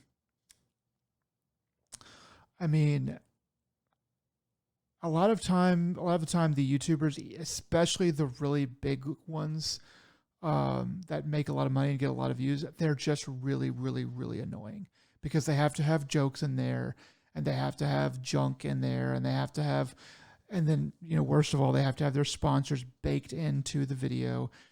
And this guy, he has had like NordVPN like on one of his earlier videos, I think on like the Prince of Persia video maybe, or one of these others, but it was only at the beginning, and I don't that's the only time I've ever remember him having an ad like baked into it. So, and he doesn't like pander like a to like a Patreon or like say, "Hey, do this," or drop a thing in the comments. At least maybe like once in all the videos I've watched, maybe twice or something like that. Just for hours and hours, just not very much. So um, that is something that I really respect, because I just hate it when I'm watching YouTube and I can just tell that they're just trying to get money. And it's like, I get it, you're trying to make money off of this, trying to make this a thing, but he does a good job of not doing that. Um, and he doesn't he doesn't waste time. He doesn't like really fill it with fluff. He's a good writer without like trying to beat you over the head with it. So yeah, I don't usually shout out YouTube channels, but this is somebody that that I think is definitely, if you're into this kind of thing at all, he's definitely somebody to check out if you haven't already. All right. Yeah. I've never heard of him before. Looks like his last video was about 4 months ago. But it seems he's Patreon mostly based. So I think so. uh, Yeah. there's apparently a Haze video coming out, and and then there's a supposed to be a Bioshock series retrospective coming out. So there you go. Yeah. It's something to look forward to, and that's supposed to be coming out pretty soon. So, all right, let's see here. Now for myself, I got around to watching Sinners finally. You mentioned it a couple weeks back, and it was on my watch list. Finally got it in at the library, so I went ahead and gave that a good watch. So at this point, there's probably going to be some spoilers for Sinners. Yeah. We have Okay. talked about Sinners when I watched it as well. So We were pretty spoiler free for the most part. okay, I mean, okay. the thing that you had to talk the only spoiler you had, once again, spoilers. Spoilers. Yeah, this is Uh, definitely. I'm gonna spoil the shit out of this. So yeah. all right. So, okay. So here it goes. Yeah, the only thing you had to do about spoilers was talk about it's has vampires in it. Well, I'm like, yeah, but so does the trailer. So yeah, so it wasn't really a big too much of a spoiler there. Um, I generally like this movie a lot. This is one of the more so I was interested in this film because when I had some friends over for my birthday, we went to a Chicago blues club, and one of my buddies had just the movie was still out in theaters. They had talked about the movie, and I'm like, I have no idea what you're talking about. And so they talked to me about it, and so later on, I went ahead and listened to the soundtrack. Really dug the soundtrack, uh, which got me more hyped for the movie. I found I mentioned this before last podcast. I found a decent uh, interview or discussion with the director. It's like a sponsored by Kodak, but they talk about the different ways they filmed the movie, the different formats, the different IMAX variants, the different quality of film and stuff like that. But they did it on real film too, which was awesome. So it really made me hyped for the movie. Looked to see if they had any of the special screenings here, and unfortunately, they did not have any special screenings around our area. So I'm like, okay, that's a bummer. And then just with time, I just didn't have enough time to actually go out and see the movie, which I was bummed because it was one of the few films in a long time that I actually wanted to go to theaters to watch. Uh, so now I finally got a chance to watch it, and I can honestly say it's like the best vampire movie of the last, I don't know, like 20 years. Uh, like it's uh Low bar, but yeah, probably. Yeah, Yeah. low bar, but it's kinda like the modern day, like, Lost Boys is the Mhm. best way I can explain this. So, uh, you have the sin of never seeing the Lost Boys, so that's on you, Mhm. but you should give it a watch. It was one of the things that The Lost Boys was the only decent/good vampire movie, um, with the Until Interview with the Vampire, and that's a different film. That's, like, a different style. So it's if you don't like Anne Rice's version of the vampires, then like I said, The Lost Boys was more action and more fun, more adventure. They It was Kiefer Sutherland's like second major outing, like the first one being Stand By Me, Mhm. I think it was. So it's yeah, it's a really solid. So Sinners is a really solid movie all around, but at the same time, it one of the parts that I really like about it is it keeps it simple. It doesn't try to be too lofty. It doesn't try to tell like anything too morally high. Like it's not like zombie movies traditionally have been allegories for like capitalism or for racism or for anything else. Like no, this is just a simple monster movie. I mean, there is a little bit in there, but not really too much that you can you have to really pick at it if you're trying to be like highbrow or something like that. But no, it's just a simple, decent action movie. Has simple rules to follow, and I dug it for that. I mean, it was just pure and straight. I'm not sure what you thought about it. I'm not sure how. I know you like horror movies as a whole, but the thing is, this isn't really a scary movie. This is more of just action. I mean, Uh, it's got some tense moments and stuff like that. Um, I thought that it was very well executed and unique. It felt to me like a vampire. Oh brother, where art thou? If I had to, it's obviously doesn't have that much music in it. Like, cause brother, where art thou is like, you know, built on music. There's a ton of it in it, but one of the first songs or whatever that they only play like a little bit of it. They don't them like 30 seconds maybe or something, but it's like a good 30 seconds, and you're like they put some effort into this. That's not just like some um like Sweet Child of Mine or November Rain cover or something like that. I was like, that's a really good sounding song, and I know I've never heard it before. Um, and then they kind of do that a little bit more throughout the movie. So I felt like that was, if nothing else, it was. I definitely added a few songs to my Spotify playlists. With the soundtrack there. So like that was great. And then I thought all the acting was good. Um, and and just it just was just felt heartfelt. I do like I watched it on HBO Max, and I'm pretty sure that there was not format changes like the ones that I think you were able to experience by watching it on Blu-ray. Um, So one but of the things I noticed was in certain cutscenes, it went from the letterbox format where it had the black bars on the top and bottom, and then it would expand for the scenery, for the shots, and then like when the sunrise happens, it is full screen. You don't realize it at the time, but then afterwards, it drops back down. I'm like, oh yeah, darn, I completely didn't realize it did that. But you're so enthralled, so they changed that aspect ratio for that scene, and that was really awesome. I agree. The acting was really solid. Certain Mary, which is Stack's ex, she is exceptionally like with her emotions, and she's like uh, during the dialogue sequences, she's just very good. She has a gravitas behind her, and just the subtle emotions when like Stack says, "What do you want me to say?" Like "I love you" and stuff like that, and just her reactions to it like speak volumes. So I thought that was yeah, hands down. She probably was the best actor in it, but like there was a lot of decent, solid scenes. yeah, Michael B. Jordan in this is excellent. He plays twins, so playing both twins that are dressed slightly differently, but their demeanors are very different from each other.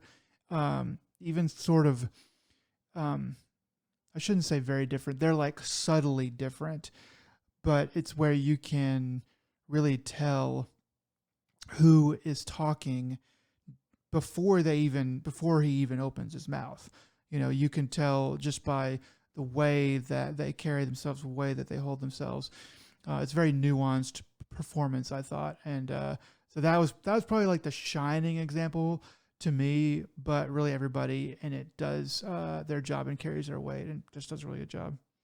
Yeah, I would say, it's yeah, B. Jordan does a good job about being, and the way it's a testament to the director and to the vision as well, but not making them like polar opposites, right? They're not a 180 difference. They're more like a 90% different. Like they are like, for example, one prefers the knife, one prefers the gun. Because that's the thing is, Smoke in the very beginning when they're doing the dealing, buying the land, Smoke reaches for his knife. I'm pretty sure, and Stack reaches for the pistol. Um, that's kind of loose what they allude to. The it's one's a little more a sweet talker, the other one's a little more serious. The way they play that game, and the way he portrays that acting is solid, like without a doubt. Uh, I kind of gushed over the directing and the way it was filmed. Like a lot of the opening scenes, it's a lot of in car talking, but it's just the way the color palette they chose, the saturation, like they even actually, when is it? I think it was Stack while he's driving the cousin, Sammy. He's driving, and then he says, "Play me something," and so Sammy starts playing, and then he starts singing, and the facial emotions that he goes through while he's looking I'm like, that actually reminded me of a lot of early or like mid like peak performance of Denzel Washington. Mm, Um, like something along the lines of Pete almost on Denzel. par. Yeah, well, it's like, part like peak training day, like his excited face, his, like, super, like, ecstatic, he has an energy with it, but not vocalizing it, but he's just, like, right there, he's, like, shocked, surprised, and he has a just ear-to-ear grin, and he's just really, uh it was really powerful at that time too. I was like, "Wow," you know, the guy who played Sammy, he did a great job singing just and playing. It's just, I absolutely loved at the end when they had Buddy Guy playing old Sammy. I'm like, "Oh my god, they got Buddy Guy." That is jaw-dropping. I was like, "That is perfect." Um, uh, the I'll say it before I forget it, though the one major flaw of this is they did a Back to the Future mess up, and so it's, 1932, and then it flash forward at the end to 1992. Um, so Buddy Guy's on stage. He's old Sammy, and I'm like, they're showing him just playing away, like playing awesome. And right behind him, I see this keyboard, and it's a Roland XP80. And I'm like, wait a minute! I literally just stopped. I just went ahead and looked it up right away. I'm like, XP80 made in 1996, and Four I'm like, all years difference. right, 4 years. So like, I made a didn't deal know with the that they devil. did that. I didn't know that they did that in the Back to the Future as well. Well, Back to the Future was, the guitar that he uses, Marty at the uses at the dance. Marty uses at the dance. It doesn't exist at the time. Okay. Um, so that's I mean, and so that being one of the most famous, mess ups in, popular movies, you'd think someone, because it says right on the back, "Roland XP80," like, just bolt it's right just to the off the shoulder of, Buddy Guy, Yeah. clear as day, and then they show it multiple times because they cut away, they come back to him still playing away, and, like, you're like, "Alright, yeah." So I looked it up, I'm like, "Alright, you just broke the whole thing." No. But it was just like, man, This movie sucks. they were like, "Dude, go back to college, learn go to your learn all your stuff all over I again." Uh, mean, it's like that's definitely one of those things where it's like, okay, we have the scene, we have the actors, we've written it all out. Okay, put some 90s keyboards back there. Oh, somebody didn't check to see that it's 1992 in the script and it's 1996 when this freaking keyboard would have to come out. Yeah, I I they I could've get made it it. 96, there's no reason for them to not make it 96, just saying. But at the same time, that would've been easier to fix, instead of reshooting the whole thing, just reprint, have the lettering 96 on it, but it makes it so much better in the story if it's, 1932 to jumping, to 1990, too. So Maybe they can fix it digitally or something like that in the re-release. yeah, like I said, I found it funny, and I'm like, all right, that's uh, it's like Die Hard, right? where Die Hard is just like all the bad guys empty out the back of the moving truck, and then at the very end of the movie, their escape vehicle is an ambulance that had was it hidden in the back of the moving truck, which wouldn't be a problem except for when everyone got out of the moving truck. They literally have a shot with all the guys standing in an empty moving truck, and Yeah. then covered at the end of the movie, and they're like, they're like, "F it. If people are gonna get upset and walk out of the movie at this point, then let them." You know? We already got their money and they've already watched 90% of the film. They can't get it back. It's like, well, Lenny went and got the ambulance and put it in the movie truck after we all got out. I mean, Yeah, while he was breaking the safe, you know? So, yeah. Yeah. but that's anyways, it was just one of those things I noticed, and I thought it was like, "Man, everything else was pretty spot on," and I absolutely love Surprised you noticed uh that. That's pretty wild. well, dude, it's right there. I'm like, "Dude, I don't know, it's just for some reason in my I brain, I'm don't like, I have really keep track of 90s keyboards. I mean, I don't know like 90s keyboards either, but once again, it's just like if it's something that's that easy to identify, like I'm not a guitar aficionado, so that. therefore I would never be able to look at Buddy Guy what he's playing and be like, yeah, that is blah blah blah. No, I can't do that, but it's a keyboard, dude.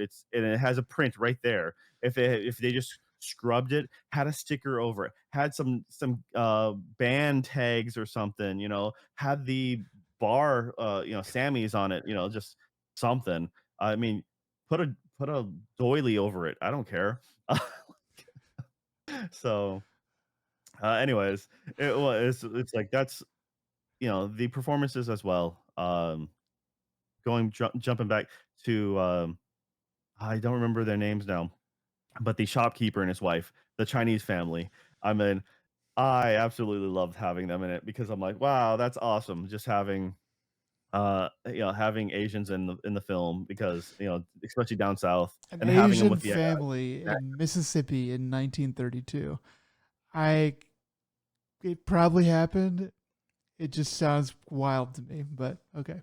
but they were also in a predominantly black neighborhood, like, that's the thing. Mhm. It's, they wouldn't have necessarily been in, like, predominantly white neighborhood at the time, and Yeah, then I know. Just it's just like it's it's just I mean, I'm sure it happened. I'm sure it's possible. It's just not something that I think is very typical. no, I mean, and the only other it's like when it came to the action scenes were fun. They're good, and, uh the only other thing I was just like, "Wait a minute." So, the moment in which everyone's like there's only a couple things that I argued with you, or at least I like, "What the heck is with this?" And one of which is like, "Why is every vampire who enters that dang building so happy to leave?" They're like, "I murdered somebody and now I'm out. I'm bouncing." I'm like, "I'm here. I got in. You can't stop me." And at this point in the game where there's multiple people, but they're like, they don't know they're dealing with vampires at the time. So they're literally unstoppable.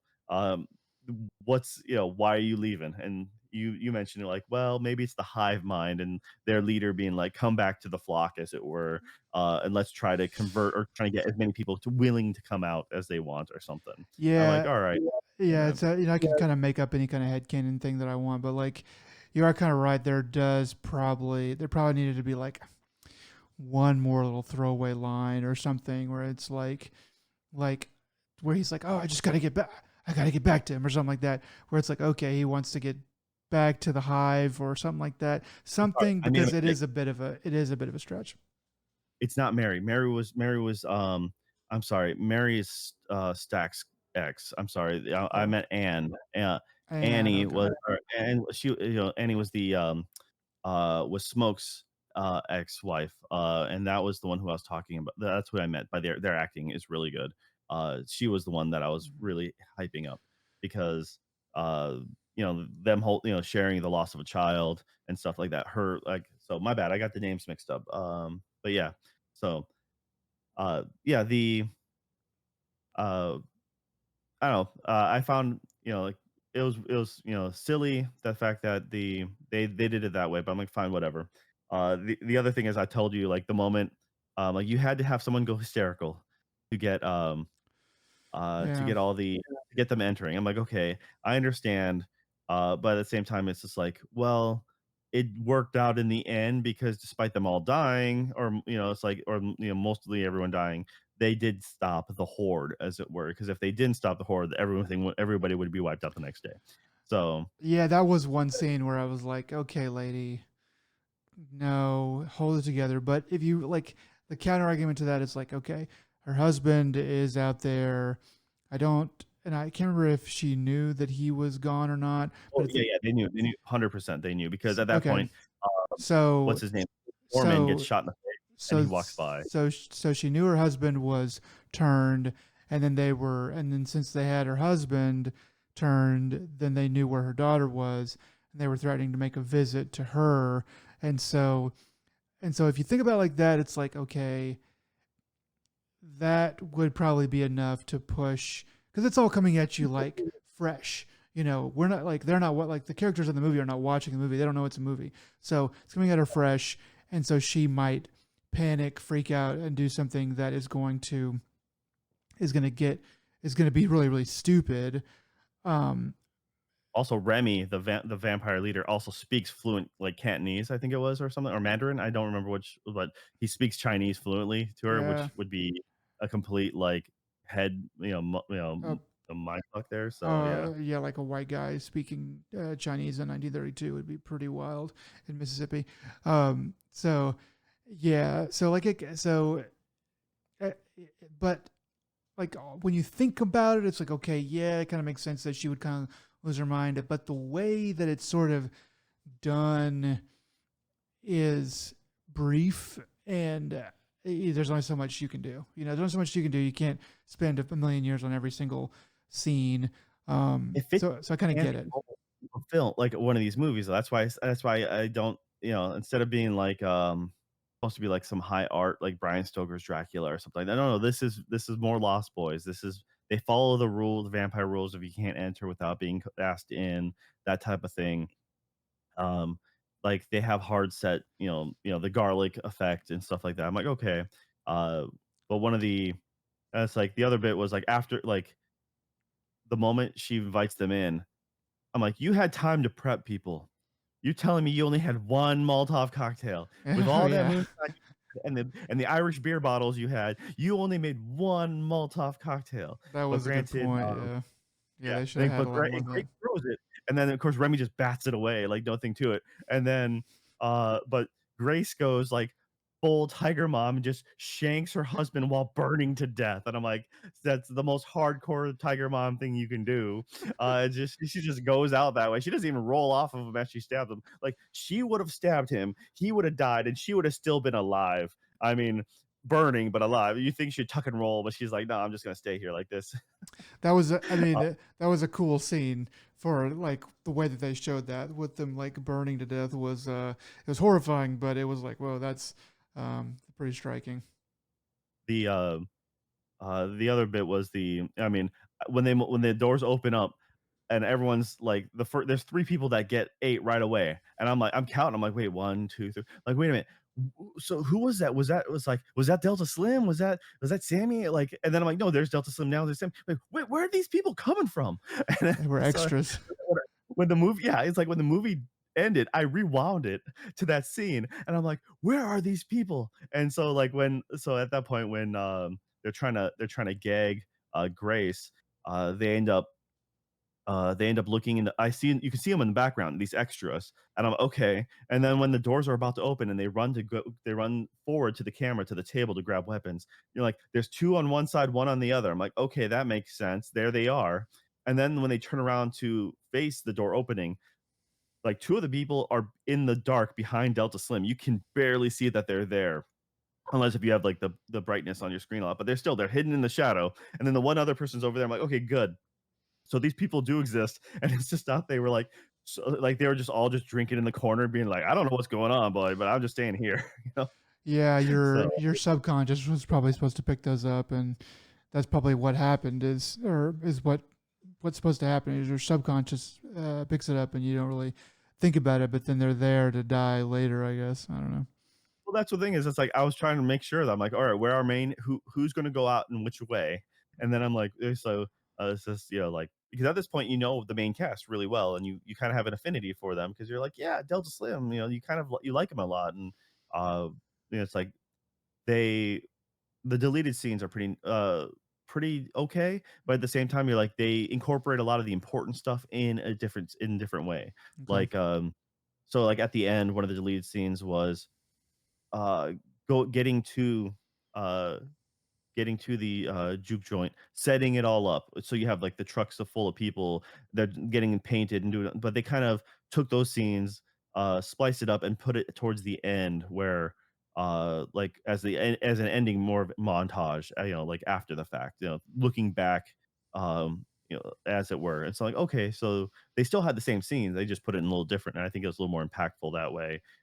They changed up a little bit of the when the clan shows up, they just that was just edited just a little bit different, had a little bit different music in the background. I'm like, okay, I think the deleted scenes were nothing was left out that was necessary. The only other thing was there was a little bit more dialogue between Delta Slim and Sammy.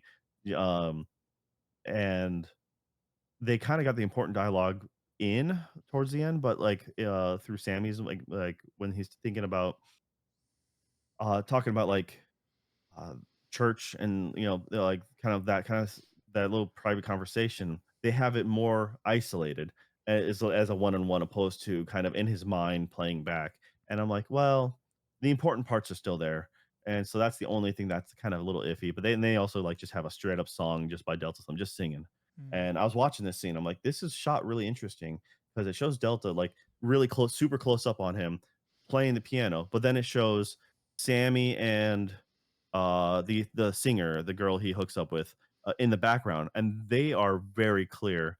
But like some of the air people around them are blurred out. I'm like, this is really weird because they have a bouquet of depth of field around Sammy, and then they have one around uh Delta Slim, but Delta Slim's super close up. I'm like, how are they doing this? And then I realized, like, oh, two different cameras.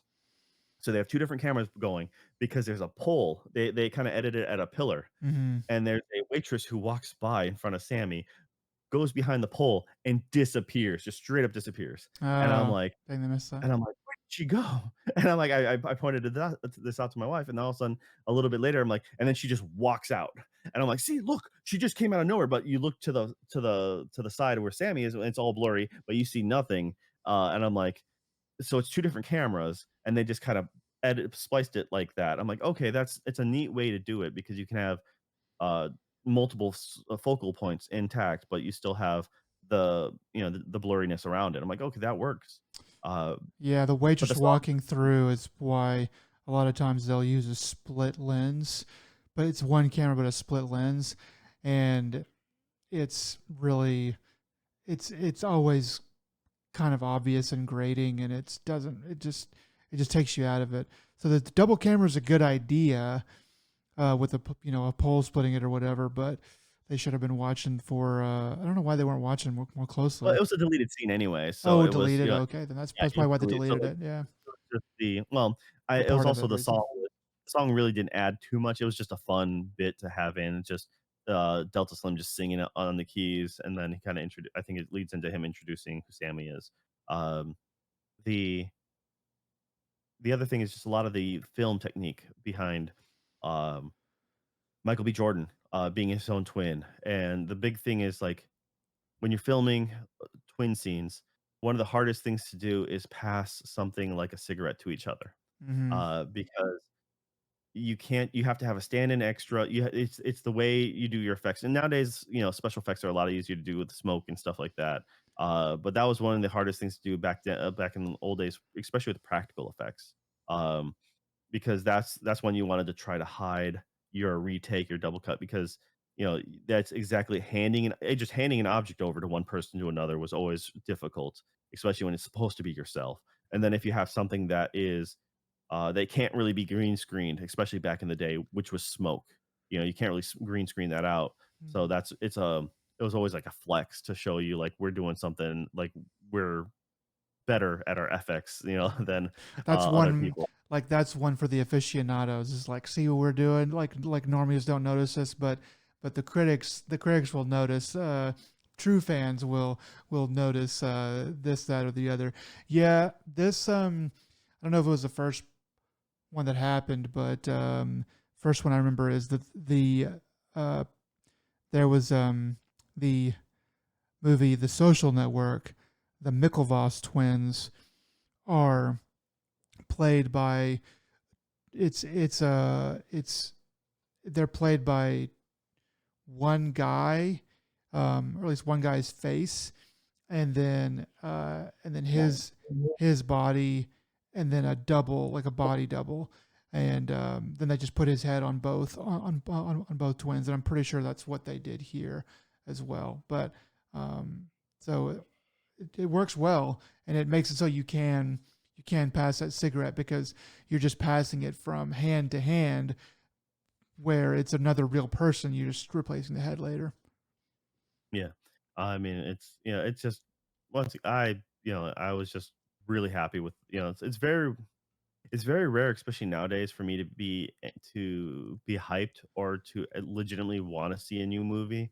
I become jaded in a lot of ways, Mm-hmm. and so it's just like it's hard for me to get very excited, especially when trailers and stuff just spoil so much of like the movies and Trailers, yeah, trailers are the freaking worst. uh, so when it came to this, I was legitimately excited for the film, and it's one of those things that like I'm not disappointed that like it's not it's A tier budget, but it's a B tier film.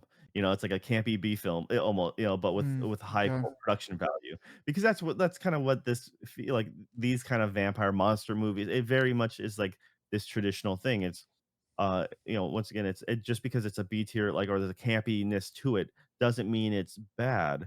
It still had a high production value. Like I would say stuff like some of my favorite movies. Are kind of fit in that same quality. Like, yes, they had a big production value, but they kind of fit in that same mold. Escape from New York. I would say like RoboCop is something similar too. Like, maybe it's more retrospective that things like RoboCop and stuff became, but I still feel like that is not, you know, uh, especially years later, it aged better. But at the same time, it's still I would still see it's of a type. It's not like for everybody, and it's not so because it's a niche thing. Mm. Um, that's kind of why I say it. So I don't mean it as a knock to say it's campy. But once again, it's very much uh, the Lost Boys of an era. It's just like Mm. this is going to be the vampire movie that if you want to just watch a fun, good vampire movie that's not overly serious, overly dramatic, not supposed to be not I mean, do the Twilight or it's something like probably going that. to be the best vampire movie of the decade, um, and almost certainly of the past, 10 years or so, and probably even beyond that. I mean, I hope not. I hope there's something better that comes out, but um, but like you're saying, yeah, like I think it is probably going to end up being kind of a higher tier vampire movie. All right. Yeah. So I finally, like I said, I'm just glad I got around to it. I highly recommend if Yeah. anyone's interested in the director, the actors, any remotely into vampire movies. If you like The Lost Boys or anything like that, then by all means, this is kind of like a must watch. So all right. Yeah, I agree. Outside of that, I went ahead and I finished. I started and finished an audiobook, Red Rising. Hmm. Uh, so I was looking for a sci-fi story, and uh, I was kind of looking for something that wasn't that necessarily wasn't young adult. Um, but this is kind of that, but it's not. It's just like a cut above. Is the best way to explain it. Not being like nothing wrong with young adult fiction, but when you got like when it comes to science fiction stuff like that, you got a lot of things like the was it Resurgence or something, or you got the Maze Runner stuff, and it's like I forget what there was a flavor text on this book that was kind of dumb that really made kind of turned me off to it because it said something like Ender and Katniss or something like that, and Mm, yeah. at the moment I saw that, I couldn't roll my eyes fast enough. Like I was just like, "Oh, you got to be kidding me!" Um, but like I went into it blind, pretty much. I was like, "All right, I'm kind of curious."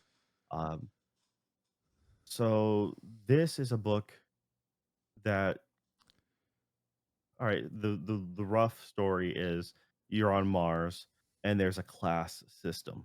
So the class system is very much the what people would see like the was it Katniss series that I hate. Hunger Games. There you go, that one.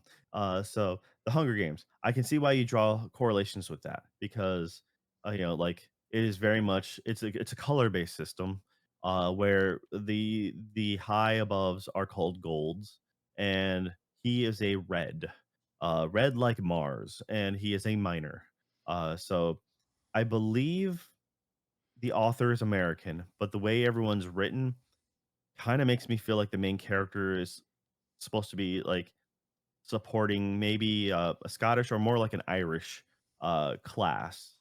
Mhm. So some of the lingo they use is more of UK speak. Like they'll say bloody a lot. Like bloody darn or something like that. Like they'll use that slang, um, and the way they explain their society is he's literally mining for helium-3, and it's like his whole his group, his class is all poor people just trying to make ends meet, and they're trying to make quota. In this case, they're trying to be the top group to make to beat quota, or make whoever pulls in the highest gets an award. And they made the, he it, it's does a really good job of explaining with his mentality and the way things are going without pulling back and then giving you the I'm new here, please give me the rundown of all this stuff. It doesn't make it kind of goes through actions. So he'll only explain in detail certain things, but he won't like go from start to finish. This is how it works, this is how the people think, like no, this is, they just bit by bit you start to incorporate things through context. And I really appreciate that because I hate it when, I mean, you have to do it sometimes, but if you can do it without it, it's like telling me story, while like you can tell me a story naturally without being like, here's a news report and here's all the stuff you need for exposition dump for the story. Or in this case, like a lot of it is like, here's the new guy in town. Let me explain to you how everything is run, even though you should already know this because you live in this society, So Oh yeah, I love that. so yeah, and so in this case, there's not that, you're learning as you go of certain key things, but it's a poor class society. They don't have a lot of food. He is um and essentially to satiate the people, they are strong-willed people who uh, enjoy dance. Is literally what he says, and it kind of sounds really weird at the time. And forbidden there's a forbidden dance and a forbidden song that the upper classes don't allow them to do. Um, and I'm like, all right, the beginning part for a couple chapters, like, all right, this is okay. There's like it's steady. And I'm not gonna spoil anything. There's just, there at this point though, the main character, is Darrow. He's talking, and I'm like, "All right, you're talking too much about certain things. This is how it's gonna play out. Without a doubt, things are gonna go bad, and this is how it's gonna go bad." Like, it's gonna be a variant on one of these things, and it's like, and sure enough, that thing happens, and you're like, "All right." Like, I called it, and I'm like, "This is all right." I'm like, yeah. And at one point, the narrative shifts. The narrative shifts, and I'm like, and then it switches to Gattaca. And I'm like, this is Gattaca now. Why isn't this on the jacket cover? Not Katniss. Why not you completely have my attention now. Undivided attention. I am on board. Okay. Like I need to see how this goes. Um and yeah, I was just like, all right, I'm really interested now. It does another dynamic shift after like to a different setting, which is like latter quarter of like Fear in season one. Like, all right, I'm like, you are now in a special setting of examinations kind of thing. I'm like, all right, I'm kind of interested in this. This is actually probably the latter half of the book. but I was just like, and it's very suspenseful. He does a good job explaining characters. There's almost a little too many characters to follow at sometimes because you're and it might be easier if you're reading it because if you're looking at the names, then you can associate name and visual at the same time. But you still keep all the important people in your head. The It is very fascinating, and I'm really happy with the way the first book played. That's about it all I'm gonna say about that. I'm thinking I can't remember how long the first audiobook was. I wanna say it's like 16 hours, I thir think. okay, I was thinking 13, but yeah, 16 sounds right. That's my guess Um, because I did have this on my. I think it's popped up as a free book on Spotify or Amazon, and I grabbed it because it was one that I had recommended to me a long time ago. So I think I remember it yeah, being about that. I specifically picked this because it was, like, the top choice of science fiction, and then when I clicked young adults, it disappeared. So I'm like, "Cool. Alright." And that was kind of important to me because I don't know, for some reason, I just didn't I do like young adult books, and I like fiction stuff with them, like, I'm trying to remember, I'm I forget, like, well, I don't know if where you classify Ender's Game, but Ender's Game I'm a big fan of, and then there was, Artemis Fowl. Artemis Fowl is like a young adult book that I find still entertaining, Mhm. and, um, but when it comes to a lot of that, I would say, post-Twilight era of stuff, a lot of companies were trying to find the new Twilight or the new Oh trilogy yeah. thing. There's the Divergent series, and then, like, I was afraid that this was gonna come out to be like that, Luc Besson sci-fi film that I can't remember. Oh, what is that movie called? It's a V, I think. Um, Yeah, it was or based on a comic book for a long time, an old French comic book. I think is the yeah, same one I'm thinking of you're too. probably right. And then or like, that Jupiter Ascending one, I was afraid it was gonna be Oh something like man, that. the So bees. She's the queen of the bees. I'm sorry. Go I've never ahead. seen it. So, once again, so it's just like I was afraid it was gonna go towards that, like, angle, and it didn't. And that's one of the reasons why I was looking for not young adults. Oh, you had to Uh, say Jupiter, didn't you? I'm sorry, man. There's so much green screen in that movie. It's like the most disgusting like use of green screen. I mean, that you it's were the reason I never even gave it a like, even thought dude. about it because you warned me right away. You're like, It's "Dude, don't like even bother." it's just like it's just like 15, 20 minute sections of them just standing in a literal green room. You can just tell that they're in a green, they're just completely surrounded by green on every single wall, floor and ceiling because it's all just like painted background, around them, behind them. That's then there's other stuff about it. Yeah. Okay. So, all right, finish up with Red Rising. Well, like I said, it's a solid book that has great pacing. At least I found it to be pretty good after the first little bit, and the first bit wasn't that bad. It's just that I just kind of read too much into it. I figured it out a little faster. But honestly, if most people just don't pay attention or just let it kind of wash over them, then you'll be fine. But once again, I'm the kind of person who also, like I mentioned, like you in Sinners, looked at the instruments in the background. I mean, like that's is that time accurate? Yeah. Time period accurate. So, um, I'm actually on the second novel now, Okay. and, uh, that one is, it's so uh, the first set is a trilogy, and then I believe there's a second set, which is, currently 3 out of 4 books are out, and the last book is slated for 2026. Mhm. Um, and I believe they're all in the same based off the titles. I had actually because I didn't wanna read the jacketed covers or anything because I don't want like the moment you read like if you're in book 4 or 5 and you read the jacket cover, you're like, you're gonna spoil something guaranteed. So, Yeah, it'll yeah. just by the titles, book 4 is like Iron Gold. I'm like, "Okay, well, that is thematic with the fact that it's Red Rising, Golden Sun, and, like, Morning Star are the first 3 books." So I'm like, "Alright."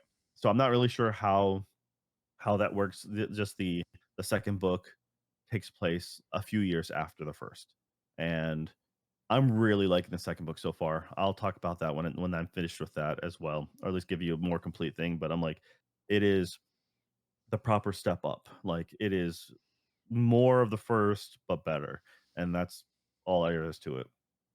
So, yeah, like I said, I would like to go more in depth about Red Rising, but especially since it's on your list, I'll talk more about it if you ever get around to it. I highly recommend it. It was a little, I haven't been, especially after the Murderbot Diaries, how Mm. short those were. Like it was weird for me to sit and like, For or to for have an listen to. extended book, yeah, Yeah, yeah, which is good because like I did a lot of yard work and that helped keep me busy through a lot of that. I was just like, wow, this is it would be tedious otherwise, but having this book playing at the same time, I'm like, I don't even have to think about like the fact that I'm in 90-degree sun, like hours on end. yeah, yeah. So, all right, that is it. I know we've been talking a lot, and now we got some news. Yeah, I guess let's run through some of this news. I don't want to go. This podcast getting kind of long, so I don't want to go too deep into very much of this. We have some Gamescom stuff to talk about toward the end, too. So, basically, Silksong has a release date. So as we record you this, it's no it's way you lie. it's getting toward the end of August, about the fourth week of August, as we record this, and the release date is September 4, 2025. So this, I mean, what did this get announced like on? Not very long ago. I think it said like one day ago is what I saw on IGN. It was at long last on as a release date, August 2021.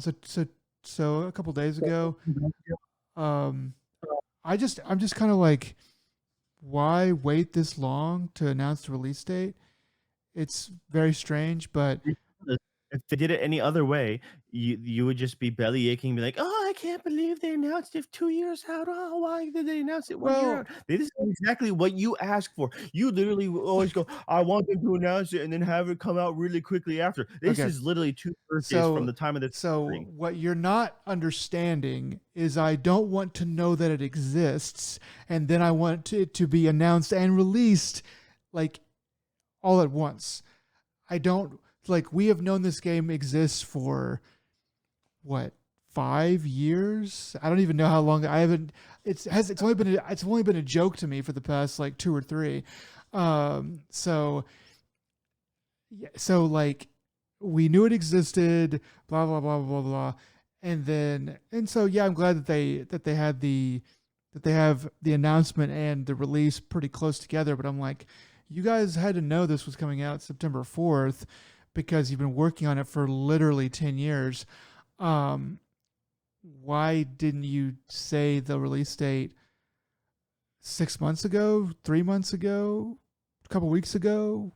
It's just weird. So I really hope this gets pushed back. I really think it'd be funny. I hope so too. Not because I actually hope so, but just because it would be so funny. Just the melt. I'm sure there's somebody be melting down on like Blue Sky or something like that. Anyway, so that is hopefully going to happen to us.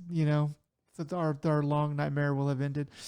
Allegedly released on September 4. Allegedly. All right. Escape from Tarkov 1.0. So kind of in the same boat in a weird way as Silksong.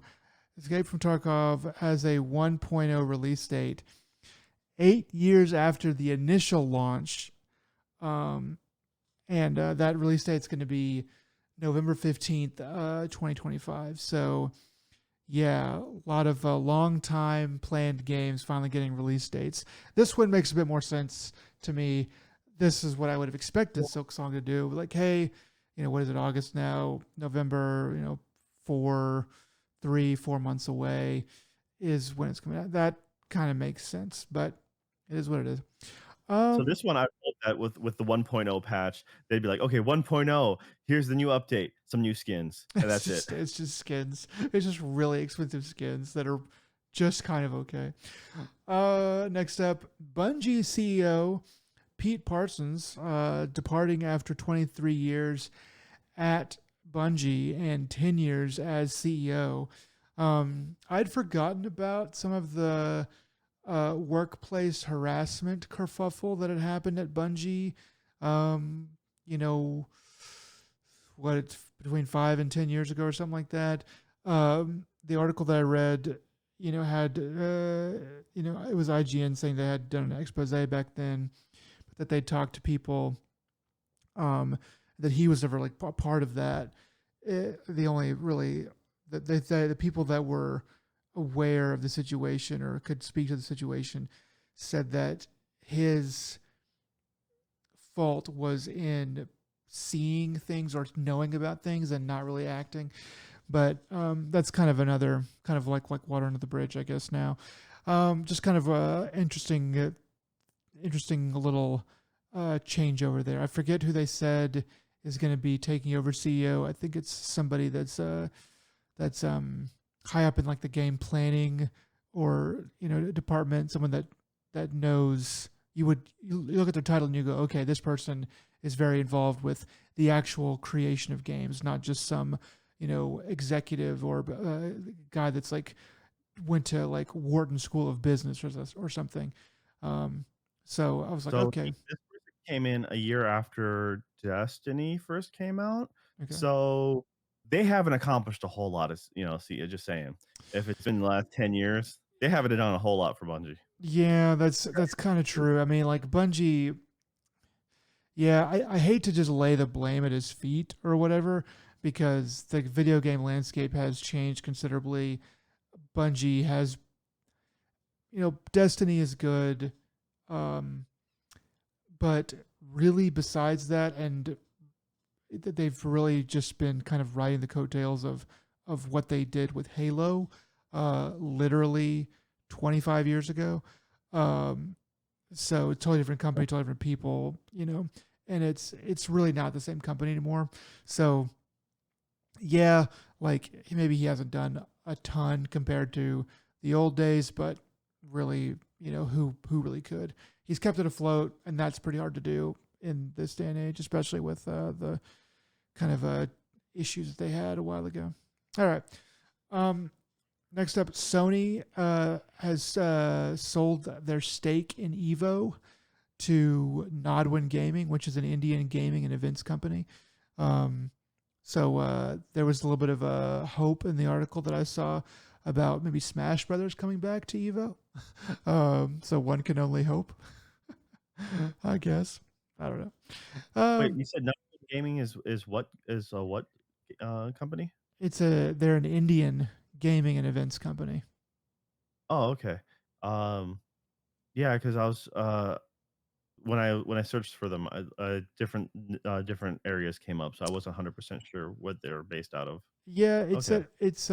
I mean, so gaming and events is what it said in the article. So I'm thinking, okay, they might be more into like, hey, we're into gaming, but we're not really like designers or creators. We are like on the events side of it. Maybe I don't know. Okay. Maybe I don't know. I have to do more research on that. Next up, Vampire: The Masquerade Bloodlines 2 um, is has a two DLC planned, that puts two of the clans um, in said DLC. I think it's one for each, or maybe it's all in one. I forget. But the point is that this DLC is going to be available day one, which, as you might imagine, has fans uh, upset because, well, day one DLC means that they have it ready and they're just purposefully holding it out so that you can spend some more money. Yep, cutting the game, and to sell it piecemeal on day one, just and then you can sell a complete edition, is scummy. Now, if they bring the base game down, uh, appropriately, like a $40 base game, and then the edition makes it like a $60, $70 game, whatever, then it's still crappy, but it's better. I mean, But something tells me it's gonna be full price game plus full price DLC. Uh, Wait 3 months, get it all on sale as a complete set. I mean this. the amount of money that they're going to make on this cannot be worth the bad publicity. You know, compared with, hey, hold on to that DLC for 1 month, maybe just 2 weeks, and then you can say, hey, sorry, we couldn't get this like ready in time, but like it's 2 weeks later, and we have it now. And then everyone's like, well, we got to give you the benefit of the doubt. Everyone kind of looks like that, like squinty eyed at it, like, yeah, you probably could, and you're probably just trying to get more money out of us. But at the very least, you waited to make it look like you did your due diligence and waited to make it look like you were, not trying to get one over on us. Uh, I think if it's 2 weeks, people the thing people say is then you should give it to us for free, or you should held the game back 2 weeks and get made it a complete edition. Yeah, I think 2 months would be the acceptable thing for just this kinda DLC. Um, yeah, like, but that's why I think gamers are so unreasonable. It's like you're not gonna hold a game back 2 weeks for like a little piece of DLC. Like, then you uh, should give it for free. That's gonna why? be the kind of Like mentality. that's Uh, crazy. wait, so you're saying, it's like saying, we're making this game, and because people the natural assumption is it's all one complete game, and they've literally just cut off bits to release it, right away. Now it's like, it's just the Asura's Wrath. We're gonna give you or like 80% of the game, cut off the end, and sell the ending as DLC. Yeah, I but mean, but you got to remember that we're trying to hold on to a narrative here, Joe. The narrative is that we didn't have it finished before the game could come out. So now we have it done, and here you go. You know, we didn't have the in-game items ready in time, but we can sell you the in-game items post. I think you're probably right. Like probably like at least like 2 weeks is like, hey, we tried and we just couldn't get it in, and now we got to charge you for it. um, but 2 months is Any probably excuse you have better. sounds really sus at that point because you're like, "Yeah, well, there was a bug in this, and we were just blah blah blah." Well, then fucking then just why don't you just give it to us now? Come on, like, once again, people are entitled, so no matter what, like it has to be a substantial amount of DLC, and it has to be just enough time away. And I Yeah. would say 1 month for a small bit of DLC isn't going to cut it, especially if it's Okay. big DLC. But like 1 month might be the soonest. But I say 2 months for small DLC, and if it's big DLC, you have 3 months. Anything be closer than 3 months sounds like you've held it back. Like you can be done. People studios have done worse with less. Being like, we're done with this. We're just going to sit on it for a long time and wait until it's ready. The guy that there's some guy they interviewed about it, and he was like, this was like a business decision, or this was like a, I forget exactly the wording that he used, the PR wording that he used for it, but it was basically like it came off like we are trying to make money off of this, and we know it's scummy, and we're trying to make money off of this, and we don't care. Like we just can't. Like it's like, okay, well, you're just gonna get I'm bad. kind of curious who's all tied to this because the thing is, this is the developers are the Chinese room, and this doesn't sound like one of their things. They did stuff like I think they did Amnesia. They did Dear Esther, and that was one of the first ever walking sims that I can remember. That was just like that's around the time that they coined the term. They did Everybody's Gone to the Rapture.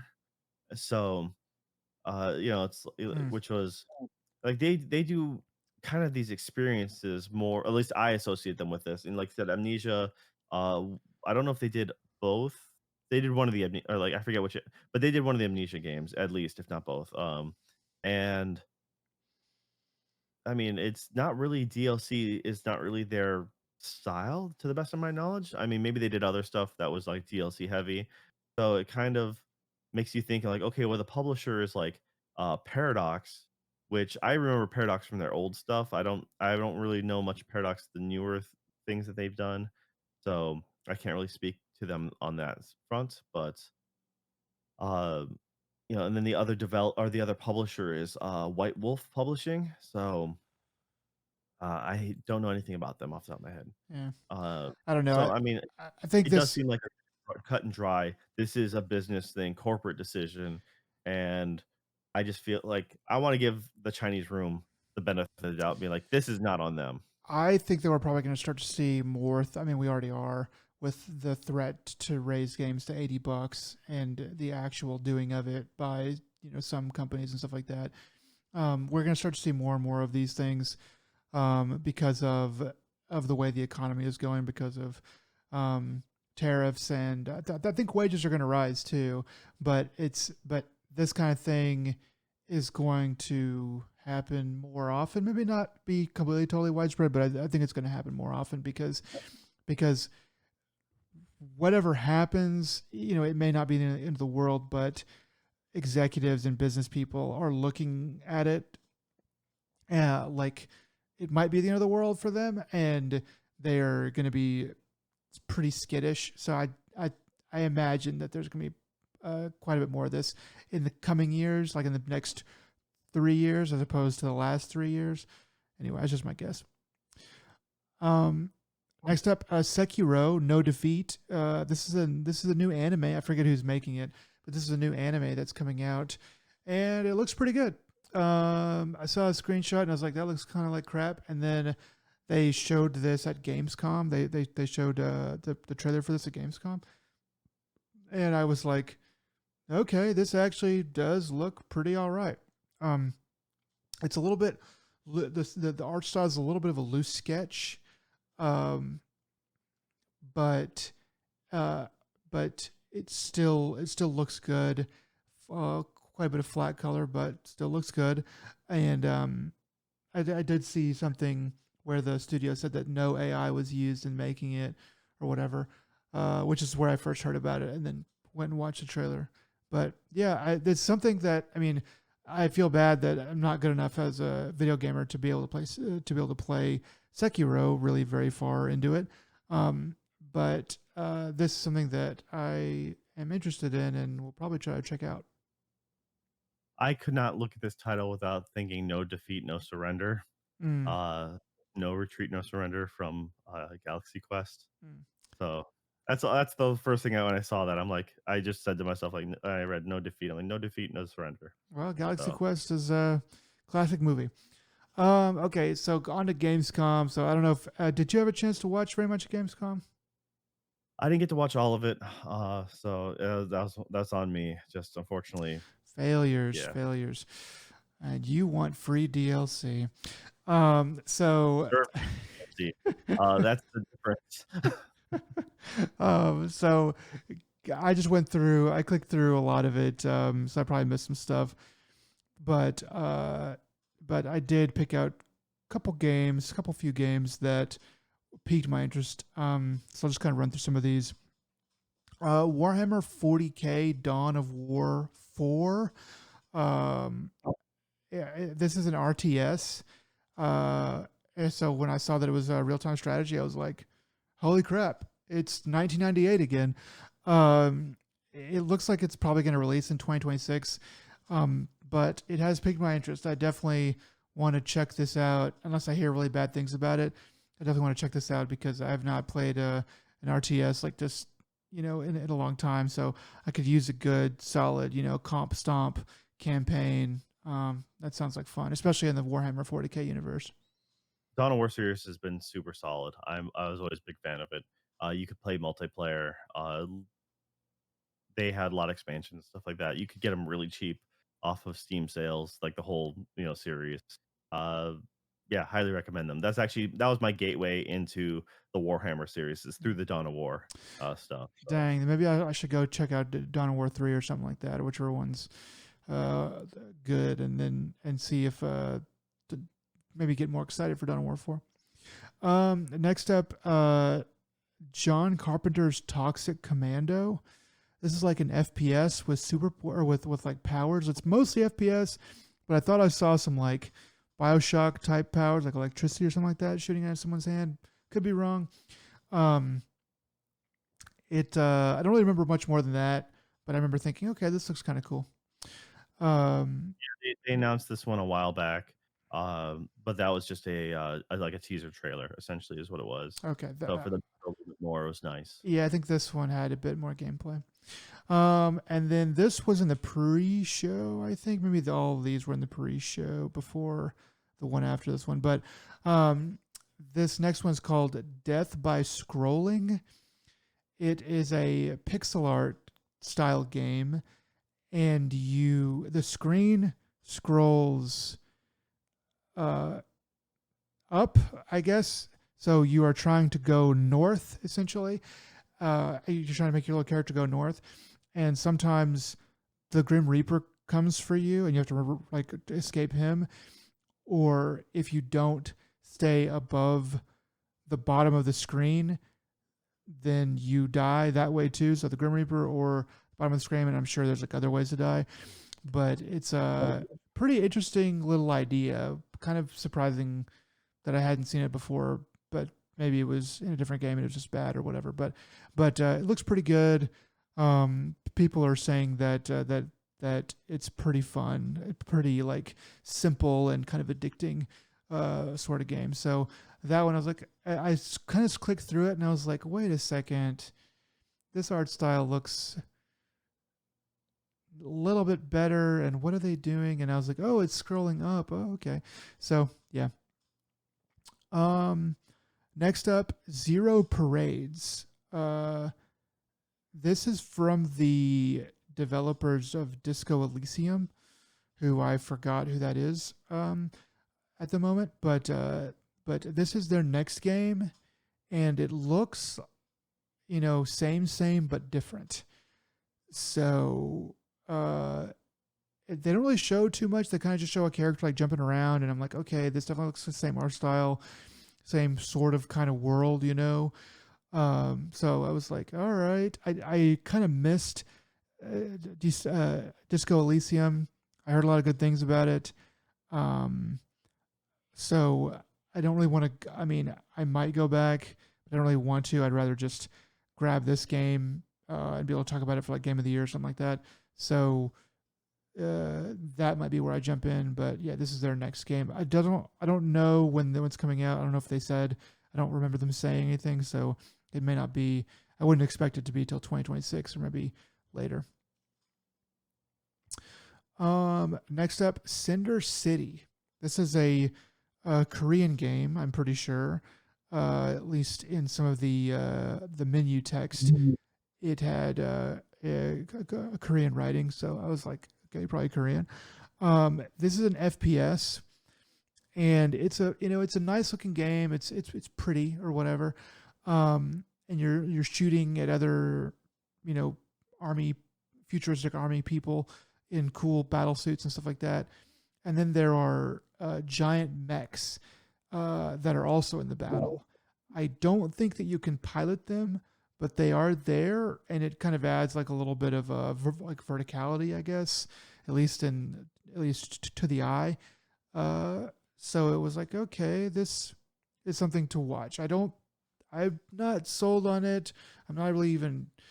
My interest isn't really peaked even, but it's something that I'm going to keep an eye on and see if if it gets better.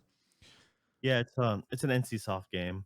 So it's, as far as I mostly know them for Guild Wars. So the Mm. MMO. It kind of the glossiness of Cinder City kind of reminds me of, oh goodness, the old Sega game where you can you're fast paced. The platinum game. It was the platinum game where you're sliding everywhere. I'm forgetting. Came out for the PS3. Uh, shoot, is like a Uh, sci-fi game running. Uh, Vanguard.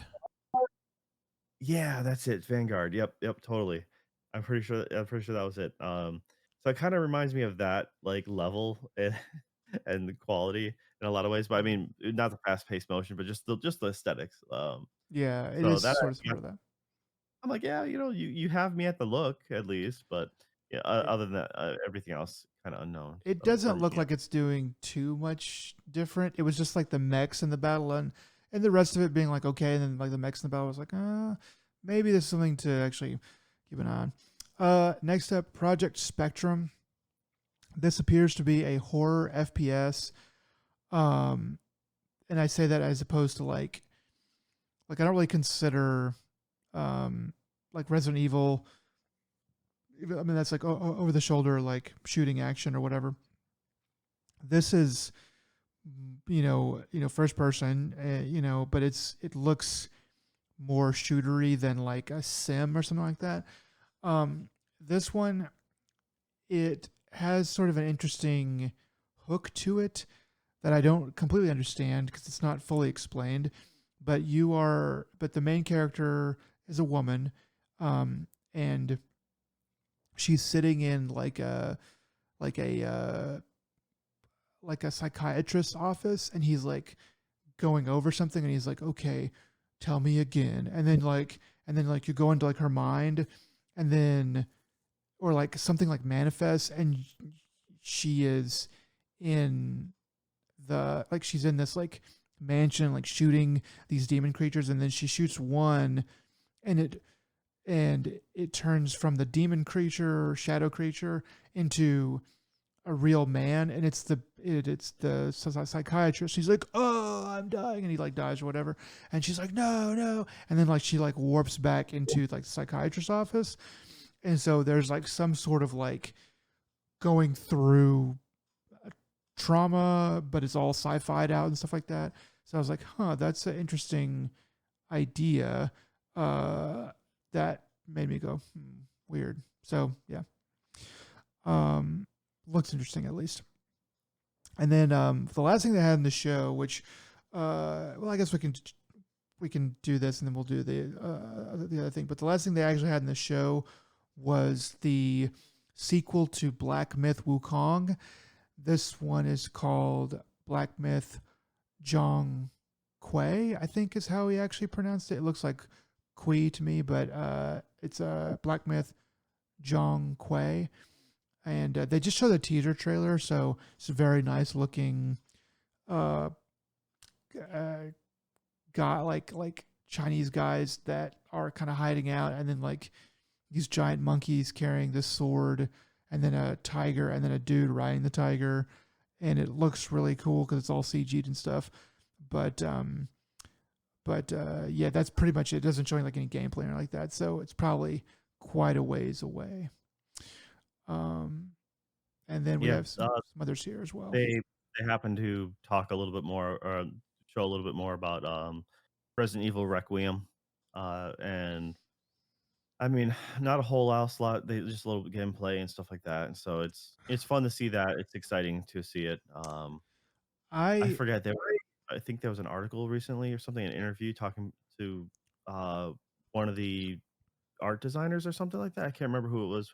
They said something along the lines of, in as far as film and stuff goes, like we aren't going to show any main characters and any of that stuff anymore because if you want their main characters, you can play the games to get their story or something along that effect.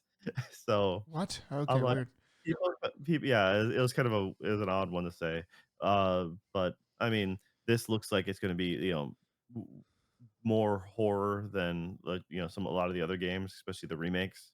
Oh The yeah, remakes are a lot more action based and so modern yeah. handling. This one looks a little bit more hardcore, classic. Girl in a house without any weapons, kind of horror.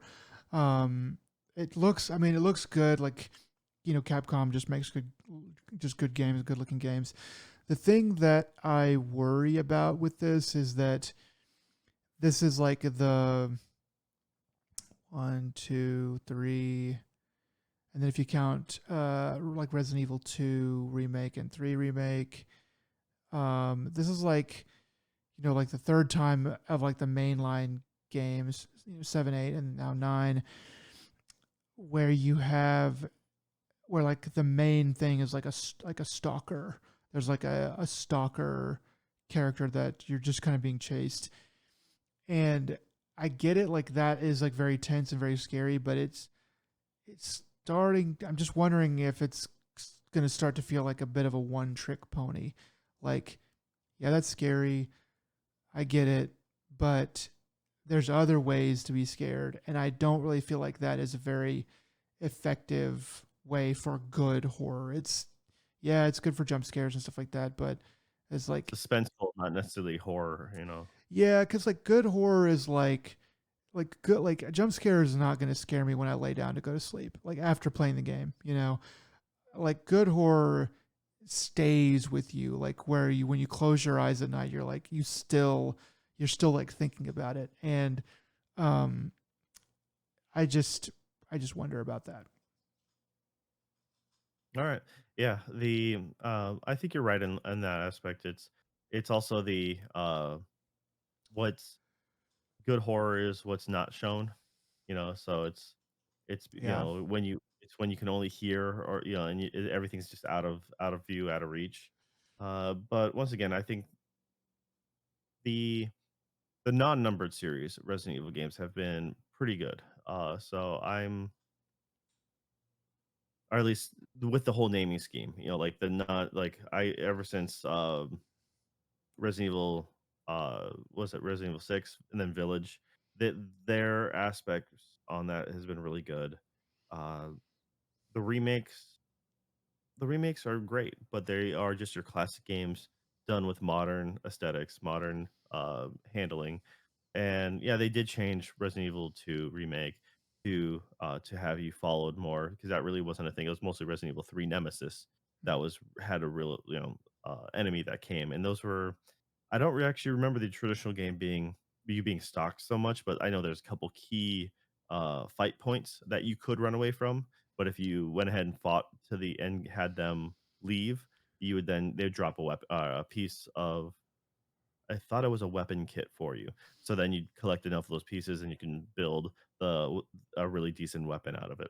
Mm-hmm. And it was more of a challenge, being like, I'm going to sit here and fight this thing because I am young and I have all the time in the world to do this. Mm-hmm. So, but yes, all right.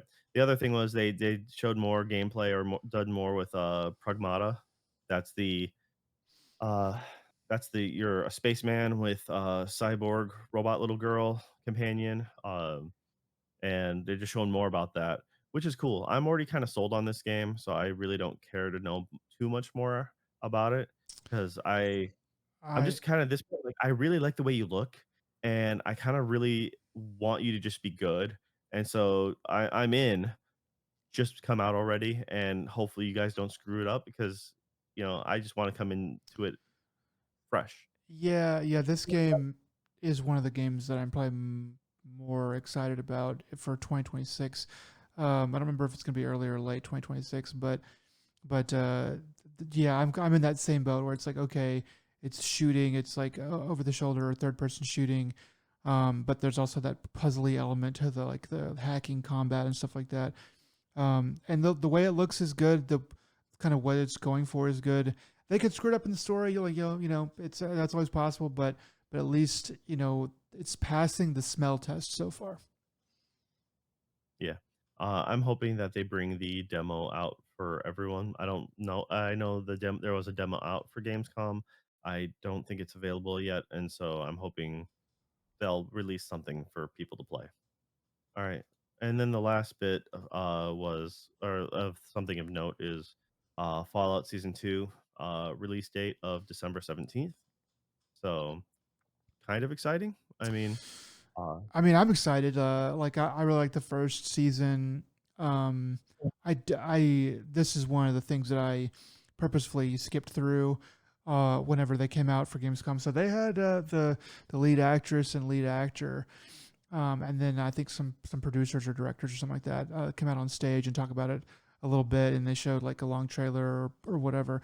I skipped through it because I uh, am definitely gonna watch it, at least the start of it, and I'm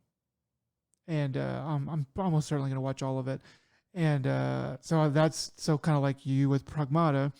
I'm kind of sold. It's like, all right, just come out so I can watch it. I don't want any more. I don't want to know anymore because I don't want any more hint of a spoiler or anything like that.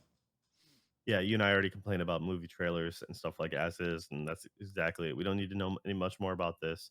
Um, I do kind of hate Walter Goggins now, who plays the ghoul in it Mm. because he does a Walmart commercial and it appears on YouTube a lot. So when my kids are watching YouTube stuff, this Walmart commercial comes in.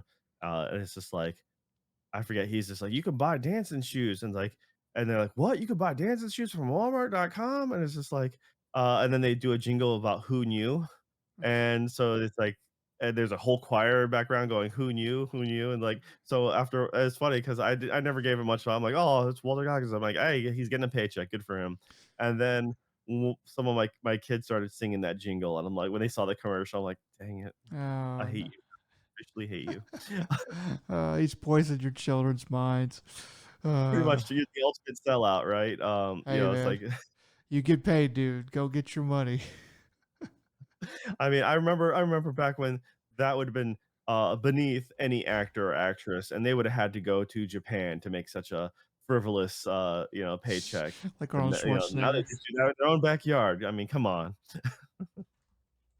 Alright, yeah, you gotta get paid, right? So, Yeah. can't fault him too much, but he still poisoned the well. Okay.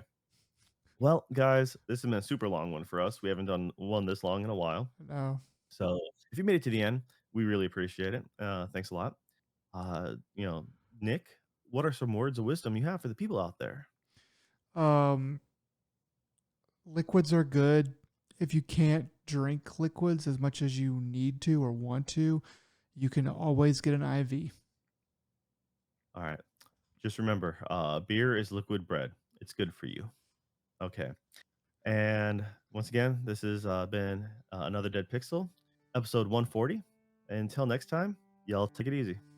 Bye.